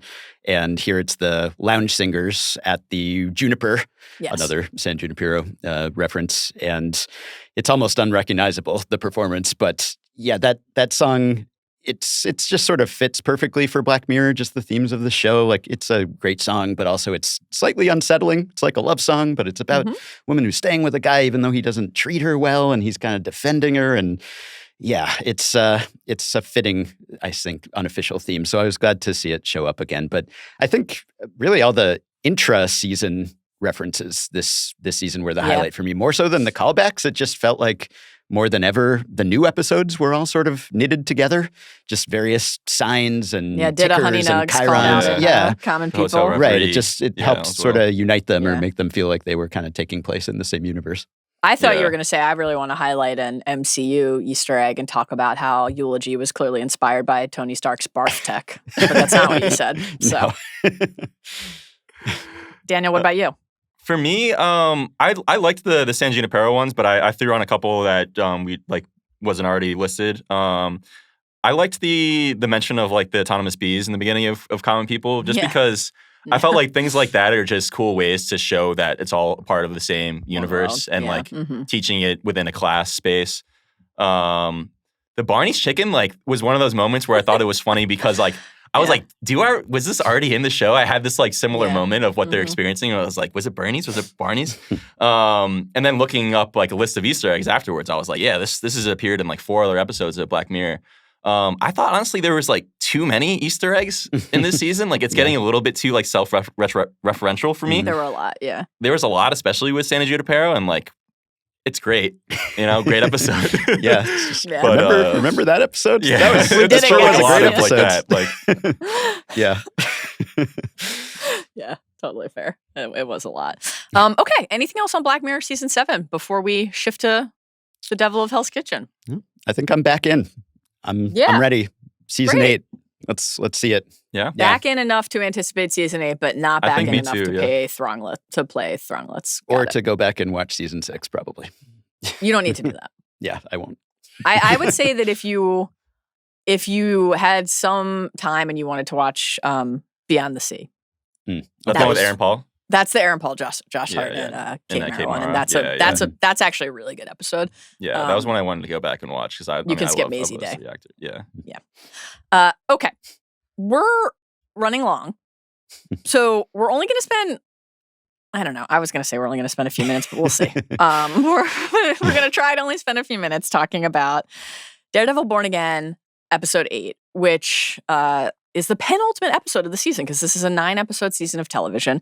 This episode, Isle of Joy, directed by Aaron Moorhead and Justin Benson and written by Jesse Wigato and new showrunner, replacement showrunner, Dario Scardapane. So this episode was my favorite of the season. I thought the best of the season by a pretty comfortable margin. I still think that the Punisher Matt scene from episode 4 was the peak of the season. That was the best scene of the season. That's the thing I'm going to think about the most and wish they had just done. Why didn't you do more of it? I don't understand still. Why? Maybe next week.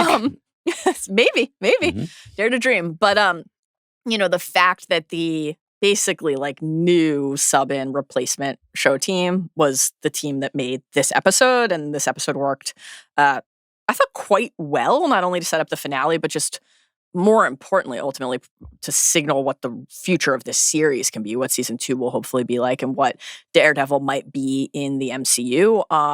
It had an outsized impact on me in that respect of of encouragement moving forward for okay, we had a lot of material that we had to find a way to make work, and some of it worked well and some of it didn't, but we were going to use it. And now we're in the new era moving forward. So I enjoyed it, and I felt pretty hyped coming out of it. I thought that there were a few different things I want to hit with you guys that are worth discussing in a little more detail. But, just at the most basic level, yet again, the heavy intercutting between the Matt and Fisk scenes when they are not together. And then obviously we get to the point of melding our color schemes and our dance partners as we're swinging around on the ballroom floor together. That's all quite compelling, and just what a wonderful treat to have Bullseye back. What a treat to have Dex back. Yeah. I cannot believe Joe and I have been a little ships in the night with our schedules during the Daredevil run. the fact that I missed talking about Frank Castle in real time and Joe is missing talking about the return of Dex is I just can't believe that happened. The fates are cruel. But because Joe is not here with us, I will say Joe can fix him. I'm gonna get that out there for Joe. Joe can fix him. So yeah, what did you guys think just at the broadest level there? Did you enjoy this episode? Daniel, you wrote a great piece about it. You've been covering the entire season. Ben, you were like, you guys asked me to pod, so I'll catch up. Sure. Yeah. But did you guys also think this was the most successful episode of the season? Yes, I think, we're probably both with you on that one. Yeah, I mean, we had a twist, we had a cliffhanger, we had action, we had beloved characters returning, we had interpersonal tension of all kinds. Yeah. We had some interesting cinematography. I don't want to go overboard with the complexity of the blue versus red. Yeah. As you said in your recap, Dale, it's not exactly subtle, but we get the point. So, yeah, I guess it feels a little bit like, if only the whole season had been like this. But the glass half full interpretation, as you just said, Mal, would be, but maybe next season and also next week will be like this. Yes. Yeah. Yeah, I mean, I definitely thought, I agree with you. I think this was definitely the best episode by far. To the point, like, still trying to be optimistic about it, but it really showed, like, there was such a difference between this and, like, the past 6 episodes that were a part of the old regime. There were certain episodes that I liked. Like, I really liked that, like, the bottle kind of episode, the bank robbery. The bank robbery. Yeah, like the Inside Man kind of thing. Well. Yeah. But this one just, like, worked so well to me. And even just from, like, the first scene, there was just different visuals and just a different sensibility of how they're telling it, like focusing on that rose and then pulling back and then it's Dex. So a lot of it just, it works really well. And I feel like they had been dancing around Kingpin, and I think you and Joe have been calling it like the dark mirroring of their storylines. And to actually have them back was really exciting, like at the black and white ball, and like having those two characters on screen for the first time since their heat impression in the diner in episode 1. Yeah. The diner scene was so riveting, and part of ultimately like a well-structured and well-conceived season is to like make us wait to feel that again, but to be back in that moment, like it's actually it's funny to be covering Black Mirror in the same pod as a Daredevil season, because you're right, like we love talking about that dark mirror aspect of the Matt and Fisk pairing, the Matt and Frank pairing, the Matt and Bullseye pairing, all of it. So like that was just so present in the text of this episode. And like when, this was, I thought, easily the most compelling Matt and Heather episode. That just has that relationship has not worked for me at all this season until this point. And that opening stretch, like you said, Daniel, like to move from the rose then into this intercutting of the various relationships and their dynamics, and the way that we can feel how this like plot is going to finally meld and bring people to the same place and moving them closer toward the same plane of shared understanding. Like we didn't actually get to the moment where Matt tells Heather that he's Daredevil, but like we got pretty close. He's like, "Oh, let's go find out," Right. She And like should the be way picking that up when on that by now, I agree. I've got just a lot of notes on the Heather character still, but it was, I think, for that reason, like it felt cathartic and necessary to hear them have this Muse Daredevil argument. Like, I saved me. They were both out there for themselves. Yeah. I don't personally agree with that read from Heather, but I think brutal. That was a little gratitude. Just, I just saved your. I mean, yes, you fired the bullets ultimately, but like I get there were for Matt to have to think about whether that's true. Right. Like I don't think any of us would say that it was totally a fair thing to say about Daredevil, but it is interesting for Matt to have to confront what the mask means not only to himself, always part of what's fascinating about Daredevil, but also what it means to other people. And like when Heather's like, Matt, I loved when Matt said, if he's in your life, then he's in our life. But what was really great was when she, he's trying to like co-opt your story and boost his narrative. And she's like, if his narrative is the vigilantes are dangerous, then he's got my vote. Like, this is not the foundation for a lasting, successful relationship. These two have pretty radically opposed worldviews. And ever since we started hearing Heather talk about like her, the focus of her next book back at her book signing, we've been heading toward this point. But it was, I thought, overdue, but fulfilling to see it kind of bubble to the fore. Yeah. I just love her like calling them like underdeveloped boys, like in terms of the masked characters, and Matt's just like, I don't know about Daredevil though. Like, the Daredevil guy's all right. Yeah, like, he's okay. He seems pretty chill. He makes some good points. Yeah, no, I get her point about the unprocessed trauma here that is being expressed by both of them, but slightly different expressions, I would say. I mean, it's a little bit like my Dexter Morgan, he's channeling his dark passenger, his urges into a more violent way than Daredevil, but a little more pro-social than some of the serial killers he's attacking. So, it's a slight but meaningful differences between these characters.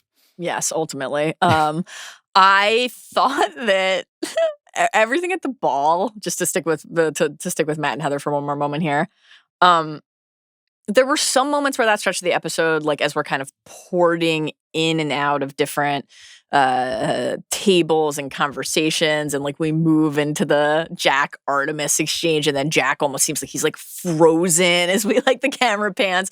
Some of that got like a little too cute for me, but Heather talking to Vanessa about how she got stood up, and then Matt showing up late with the Chanel number 5.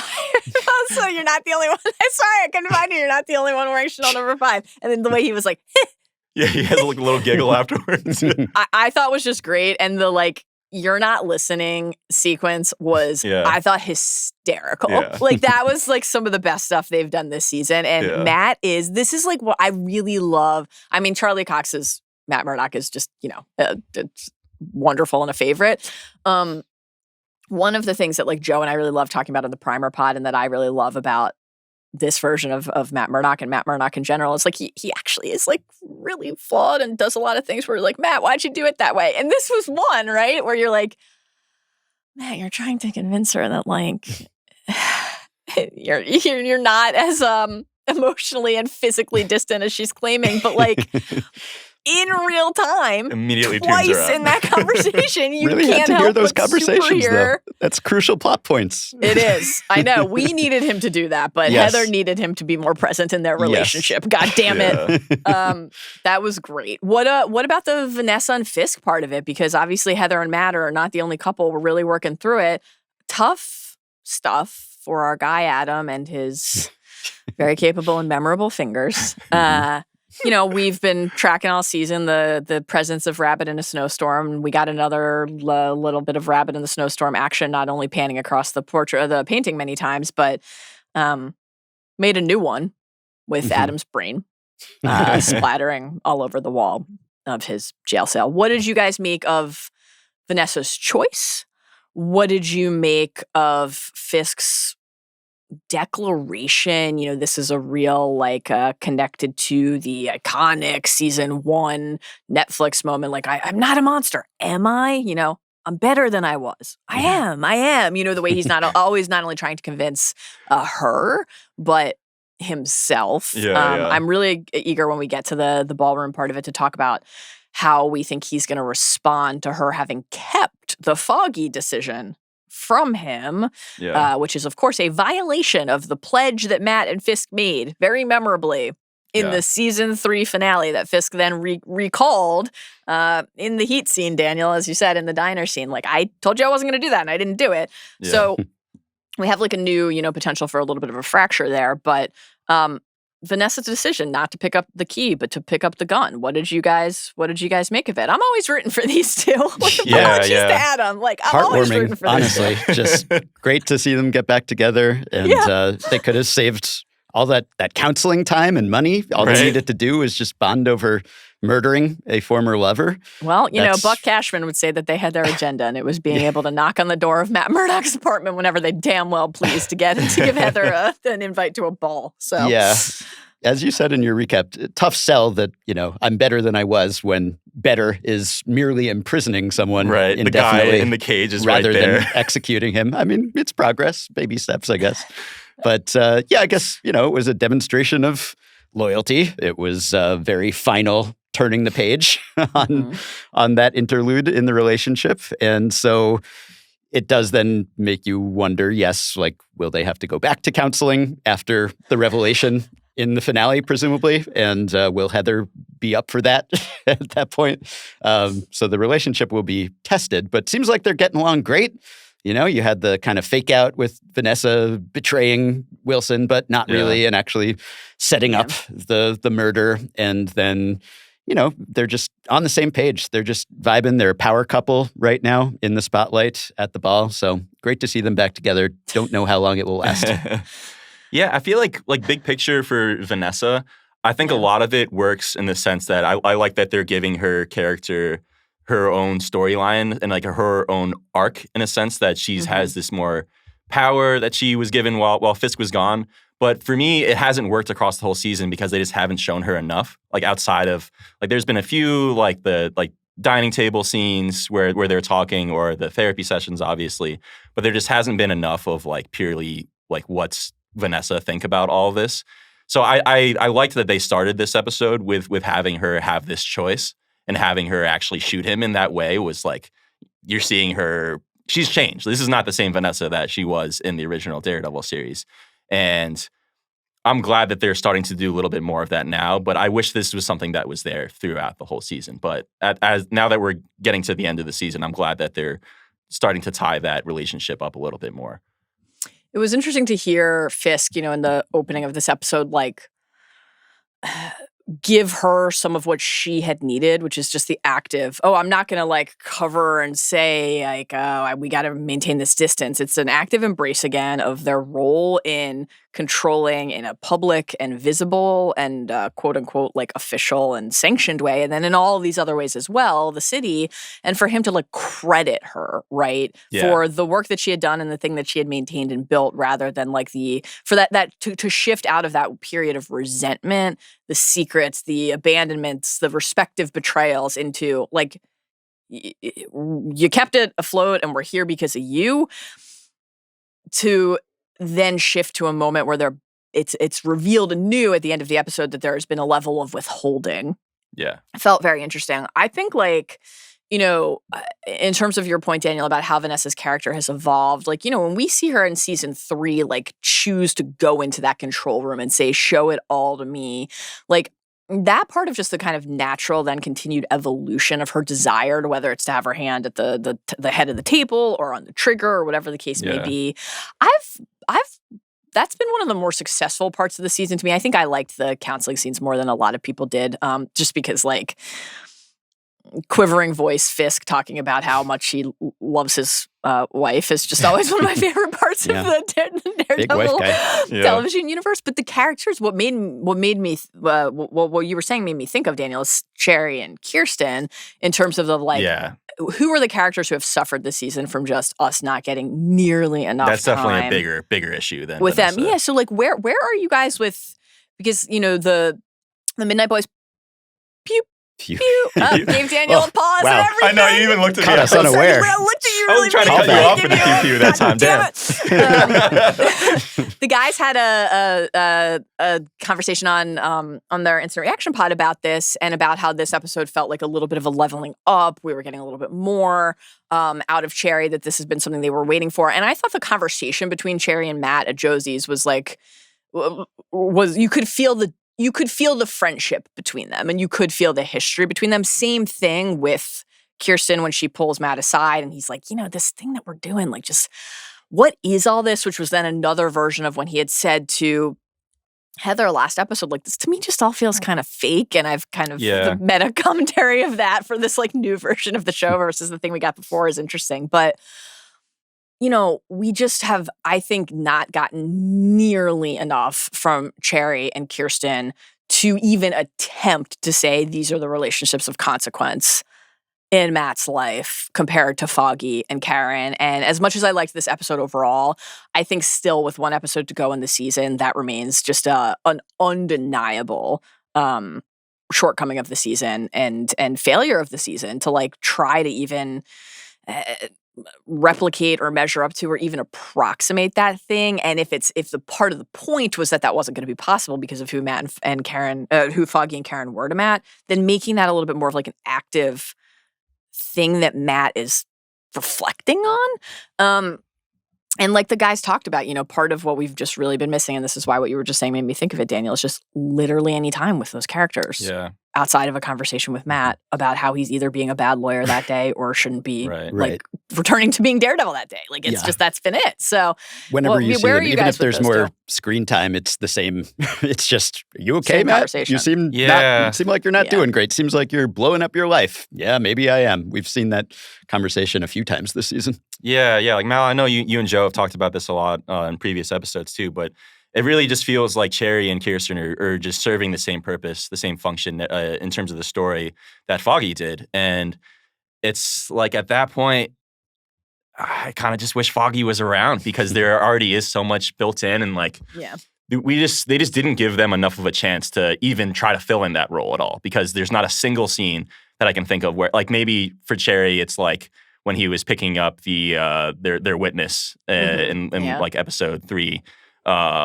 Where you have him like giving him the drugs and then bringing him that whole like the trick they did to get him to the courthouse. Yeah. That's like one of the few scenes you have him where he's not like with, and I guess there's been like small scenes with like just him and Kirsten talking, but in terms of seeing who these actually are as people, it's mostly like expositional, where you're seeing like, all right, this guy was a detective. He's reminiscent like the ways things used to be before vigilantes were around, but we don't really know who they are, just that he has some sort of relationship with Matt, and it doesn't really make you feel anything on an emotional level where I'm like, I need to see more Cherry. Like even when it's a Cherry Kirsten scene, they're just talking about Matt. It's it's like a Bechdel test kind of. Did they ever actually have a conversation with anyone else that is not regarding Matt's well-being? Yeah. I think the thing that like the other thing that's really been on my mind is like, okay, if we think about the stakes, the emotional stakes, the story mechanic mistakes, any of it, it's like, if Kirsten got so fed up with Matt that she was like, I can't work with you anymore. I can't be in partnership in a law practice with you. If Cherry was like, I'm just imploring you, you don't need more pain. You don't need the mask, and you won't listen, so I can't be your PI. I can't be in your life. I would be like, okay. Like, I wouldn't feel anything about them leaving Matt. But the idea of Foggy or Karen ever reaching the point where Matt's absence or withholding or outright lies or the decisions that he made that had an impact on them threatened those core relationships, and the idea of those relationships being in jeopardy, like, felt during the Netflix run more consequential than all of Hell's Kitchen being in danger. Like, that was the magic trick of the show. And so I think that this is just like continues to be a real source of longing inside of the new universe, and I'm curious to see like how that is addressed and recalibrated in season 2. And I think that an area in this episode where we did actually learn something new about a character that feels really meaningful is, of course, with BB. Yeah. She knows, like, we learned in the conversation between BB and Gallo that she does in fact know that Fisk was the leading suspect in her uncle's murder, in Ben Urich's murder. I'm glad we know that. It feels crucial that we know that about BB. I don't understand why we didn't know that 7 episodes ago. 100%. I think that this would have been a very helpful orienting aspect of like this character coming into the story and into our lives in the first place, and frankly would have made those scenes between BB and Daniel, my guy Daniel Blake, which I think have been like pretty consistently comedic and amusing, have an extra level of mutual ambition and withholding, like beyond even just the kind of like career-driven aspects of that. Like, but Daniel Blake, no one knows what a shot is, apparently. They're just like shots, and then it's just full champagne fluid. It's very confusing. But this lovable dipshit has been promoted to deputy mayor for communications. Sheila is perplexed and dismayed. Can't say I blame her. Yeah. And Daniel is on the ascent. Fisk is like, you are the future of this city. Why would we stand in the way? Daniel's kind of this like charming buffoon, and so we're almost like inclined in a way that I think the show making us complicit in this has been really successful, to miss for a moment how disturbed we should be by that. And then you, of course, realize that this is like a very harrowing thing. To understand a little bit more about what had been guiding BB beyond like, I'm here to get scoops for my blog, I think would have been great. But I am glad still that we know it now. How about you, Daniel? I know you wrote about this a little bit in your piece. You were glad to get the information, but similarly felt like it should have come sooner. I totally feel the same way, where I feel like that was just needed a lot earlier in the season.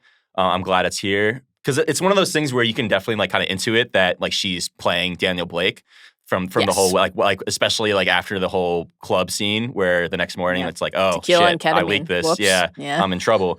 And you can just kind of piece that together yourself, but that you're making the audience do too much of the work there. And especially was because you see a lot of like BB in a sense like through the BB reports, but she's not actually on camera. Mm-hmm. So it's like you're not actually getting enough of her as a character. And I think part of it for me, at least, too, is like I loved Ben Urich as a character in the original Daredevil series. So if you're invoking his name, it's like you got to do him some justice. So the fact that we're finally getting that piece here, I'm glad it finally happened. But I just wish it had been a little bit sooner. That's a great point. Yeah. Ben, what about you? You have thoughts on Ben Urich, on BB? Avenging uncles going on in this episode. Hopefully it goes better for BB than for Angela.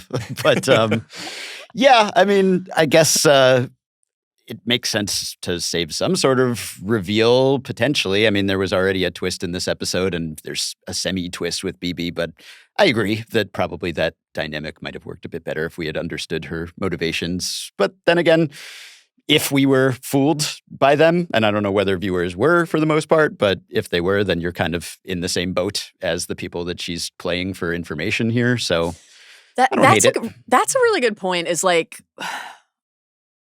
much like, you know, there's, we talked about this back when it was happening in real time at the beginning of the season, there's this aspect of like, okay, wait, why are Fisk and Vanessa revealing their innermost secrets to Matt Murdock's girlfriend? Which I will just say, I still have a question about, even though we understand that it was all about, you know, gaining this, making Matt feel vulnerable the way that they had penetrated his life.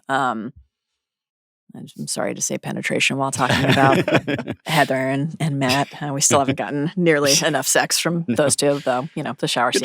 Shower scene, yeah.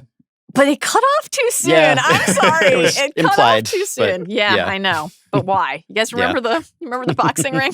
Remember the boxing ring with Elektra and Matt? I mean, this was a show where once we watched Elektra feed Matt Murdock chunks of cheese on the tip of a knife. So I have a standard in my mind, and it's that. But you know, the idea that like we're wondering, is it possible that she has duped everybody so fully, and it's actually not really even occurring to Wilson Fisk that she might know this, or is he aware that she might know it?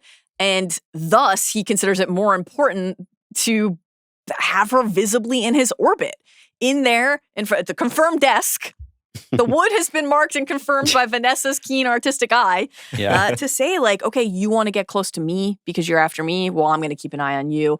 That part of the like dance, I think you're right, Ben, is really interesting. Speaking of dancing, no, we're not ready to talk about the ball yet. We're talking about swordsmen. We saw those moves on the playground. We're like, I'll basically take Jack, a little dose of Jack, whenever I can get it. I think the performance has been just so funny and wonderful. Do you guys anticipate this like leveraging of Jack's swordsman identity in particular for Red Hook funds to have an actual bearing on the events of the finale? Or is this playing to you as more like using another character we know to show us the way that Fisk is going to use beyond the task force and the reporter and the hand in the fryer scene. Let me just say this about the reporter. Turn your flash off and silence the shutter sound on your phone. There Like, were two flashes. It was like, what are you doing? You're trying to like be a secret op and not get caught. You can't have like a flash feet on away the from him. shutter sound off. But yeah, is it just one more way to like enforce the way that Fisk is using his anti-vigilante pursuits to control every aspect of city life, funds for Red Hook, etc.? Or do you think that Jack is going to actually have like a bearing on the finale in some way?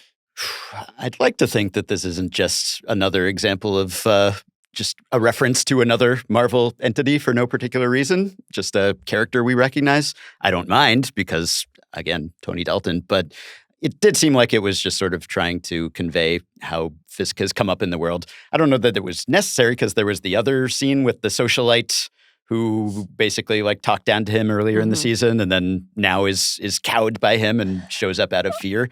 So it does illustrate how he has kind of conquered this world that he was not naturally a part of. And he now has the political capital to get actual capital from all the rich people who were kind of opposing him before.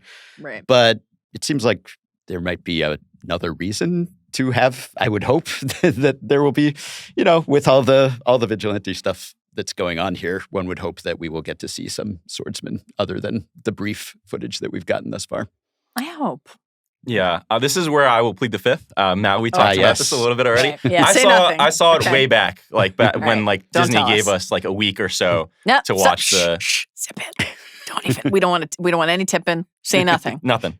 Don't tell us. Okay, let's talk about the just really great ball dance floor sequence, and how we got there, how Matt got there, how our guy Dex got there, all of it. I thought that the O'Melveny's dot connecting that Matt did at Josie's, first of all, great to see Josie's. We miss Josie's. We miss Hell's Kitchen. Yeah. Like, always love to see the kitchen, as we Hell's Kitchen residents call it. The kitchen. Yeah, I mean, Ben, we've both lived there. I always think of when we were across the street neighbors before we knew each other, when we both lived in Hell's Kitchen. What a time that was. I would say maybe we were drinking at Josie's on the same nights, but neither of us ever went out drinking. So it probably didn't happen. Because of what that bottle represented, the way that Matt and Foggy would share that celebratory glass when they won a case and what it meant to be able to save up for this thing that like reflected more than even what it was. For that to play a role in Matt being able to piece together, like he was celebrating early, he was gonna win, someone wanted to silence him.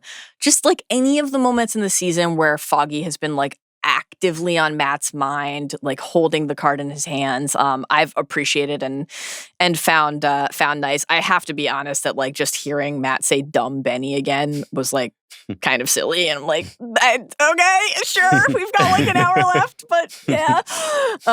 But I really liked that part of it, and then Dex, like Matt going because he's trying to piece it together and he still thinks it's Fisk before he realizes it's Vanessa, to wind up in that room with Dex. I mean, that was like a harrowing scene. The way that Dex is not only like working him and obviously like, Matt's rage and violent impulses, which of course is how he would describe Dex, right? This like violent force of nature who can't control his own bad impulses.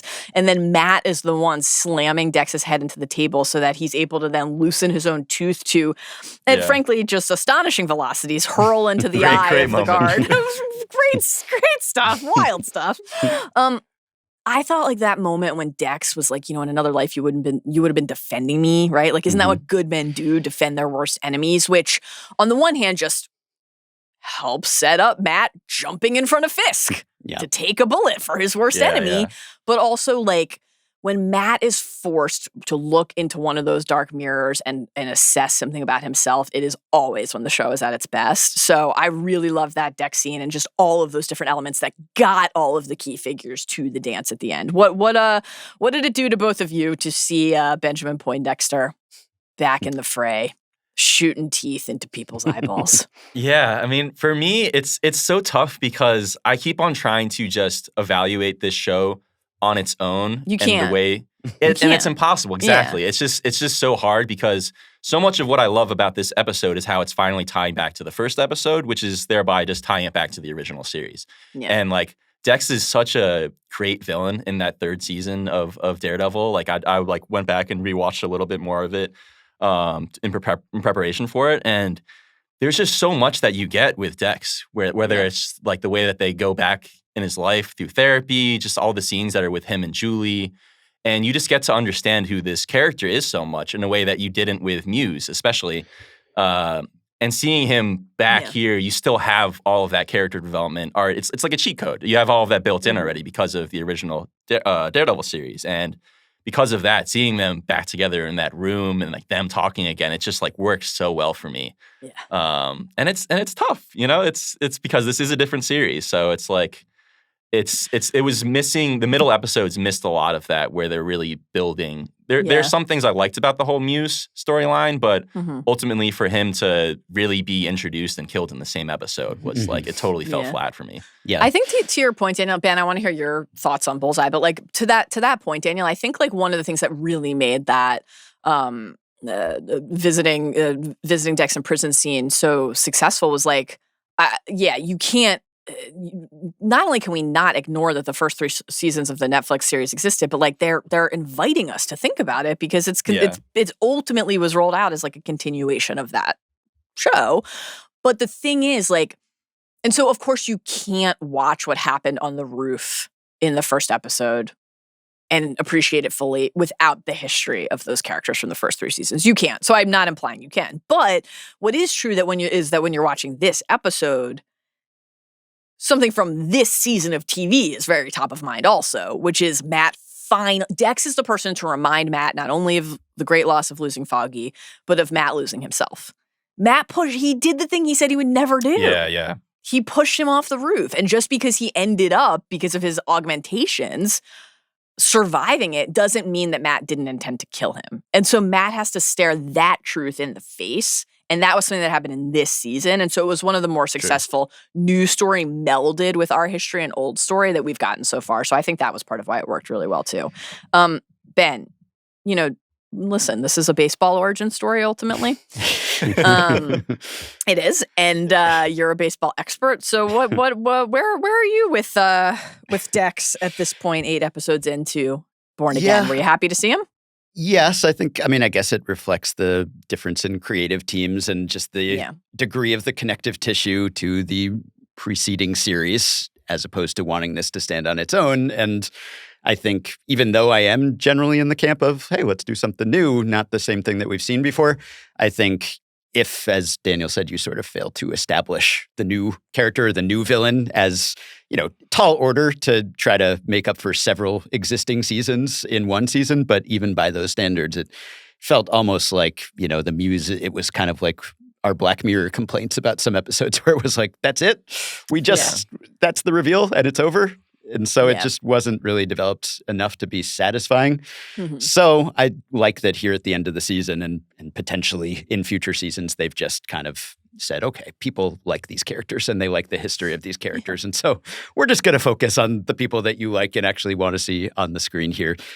That said, I hope that they can establish new characters and new storylines in future seasons that aren't just solely callbacks. But at this point, I think when you're trying to reestablish this world and this cast, give the people what they want. But I think Bullseye's got to get some kind of like silent rifle he's like maybe so that you can cock it without alerting Matt from blocks away. Like, there's got to be some sort of solution. I mean, there. He heard it over all the clinking of the glass, right? All the ice and the whiskey tumblers. He still heard. Yeah, I mean, my goodness. His powers of perception this season are just, I think, especially when he felt Heather's face on the drawing by Hughes. I still can't low believe point that. in the season.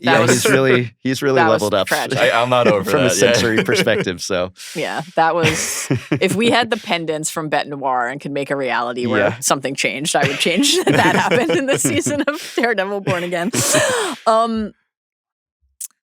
Let's talk about what Matt learns, which is that Vanessa did it. This was a very popular theory. A lot of people thought this was what we would learn, that Vanessa was the one who ordered Bullseye to attack, to kill Foggy.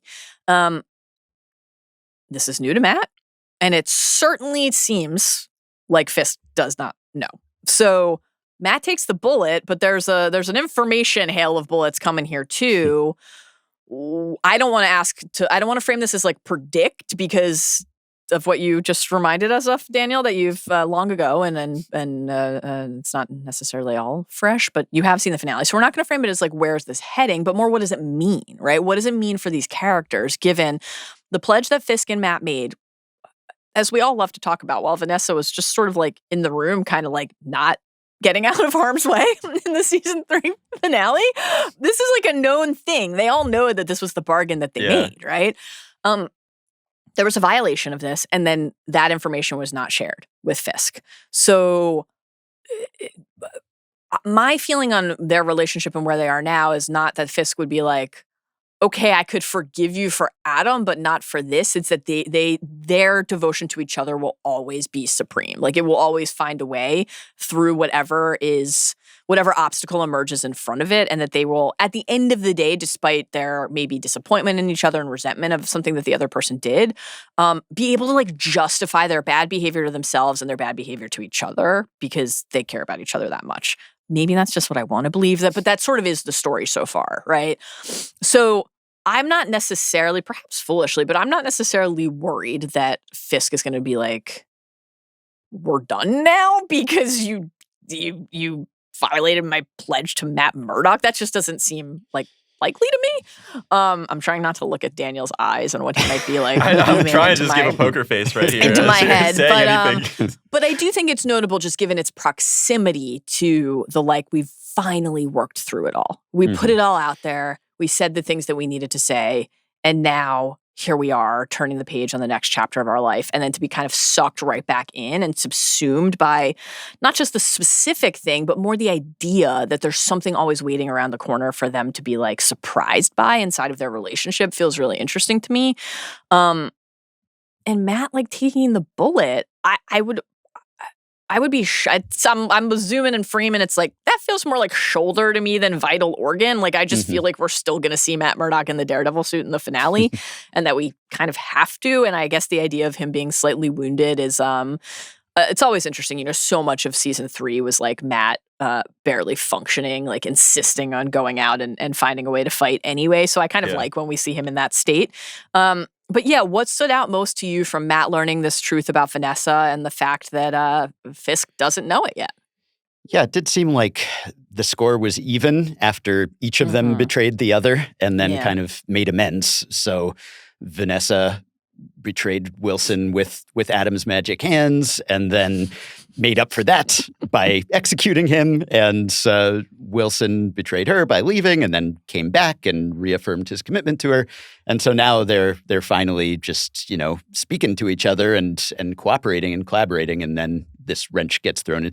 This is just a world with a lot of secrets and a lot of deception and a lot of lies, deception, a lot of betrayal that is happening here. So it kind of comes with the territory.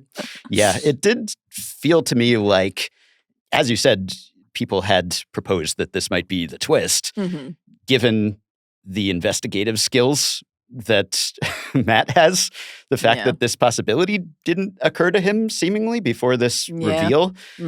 She seems like she should have been on the leading list of suspects, given that she was essentially running things during this period, given that she has a history of ordering hits. Yeah, there's kind of that parallel with Nadim, right? Yeah. And given the pledge that Wilson had made, you'd think that it might have occurred to Matt before this point that, maybe I should be looking at Vanessa also.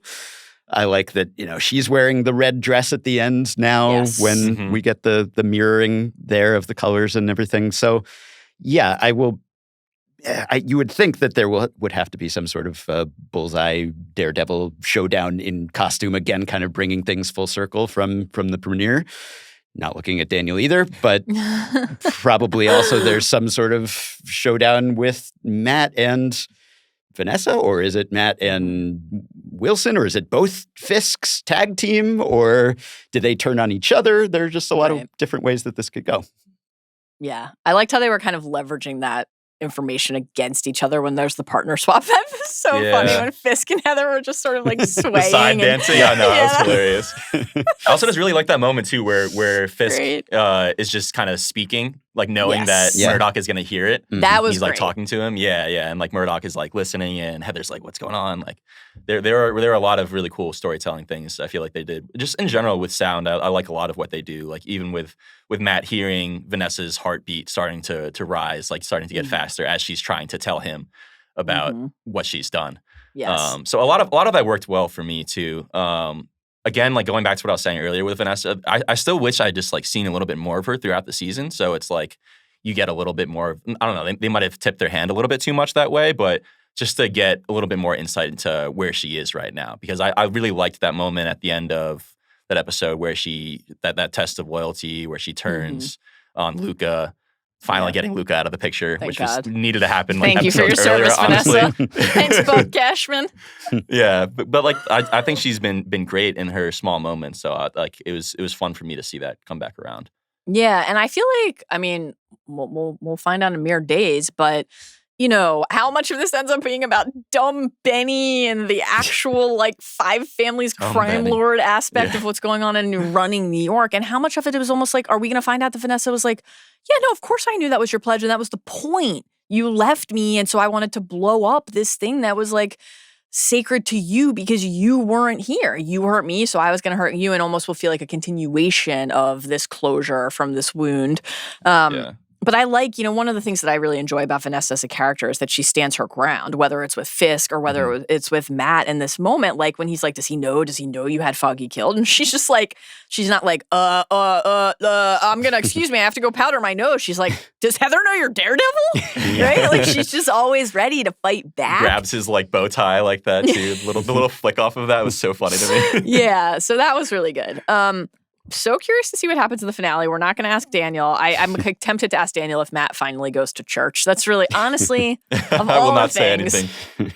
all I really want for the finale is like for some church stuff. I need Matt to have a really meaningful Catholic moment in the finale as we're like, Bullseye's back. We got some Frank Castle. We're talking about O'Melveny's. Give me some church, please, God. Yeah. But Daniel can't answer this. But Ben, is there anything that you are particularly invested in heading in the finale that you want to cite?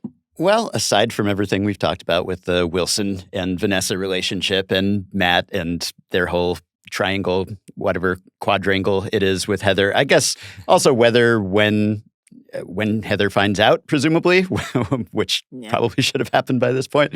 Yeah. But when the reveal occurs, does that get her out of the picture, which I wouldn't be sorry to see her go?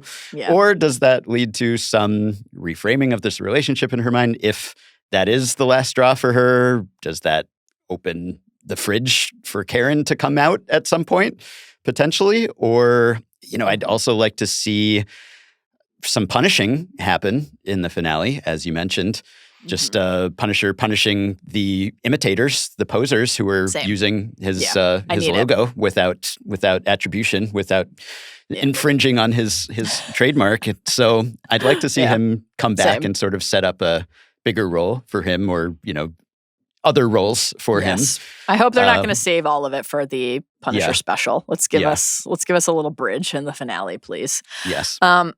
Okay, guys, great to talk to you about the penultimate Daredevil Born Again. Great to talk to you about an entire season of Black Mirror.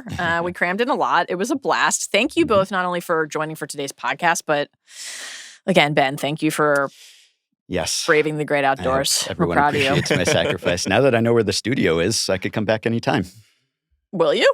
That would be great. Yeah. We'd love it. Yeah. Thank you as well to Carlos Chiriboga, who is producing this episode the best always. Thank you to Arjuna Ramgopal for his production supervision now and always. Thank you to Jomi Adeniran for his work on the social for this episode. And thank you to a couple members of the team who are helping us out today with our video production, with the studios. Kate Ahern, legend icon, is out there with you guys in New York. And then out here in LA, Jonathan Frias and Oscar De La Luz have been helping us with today's episode. So a full team effort to allow us to podcast today. This was sub-hosts, producers, everyone rallied so that we could pod today. So thank you to the entire squad. We appreciate it. And guys, I hope that you enjoy the Daredevil finale next week. Obviously, hope everybody enjoys the Last of Us Season 2 premiere. Can't wait for Button Mash. Daniel, can't wait to read all your pieces. It's going to be a fun content Mageddon stretch ahead. See you guys then.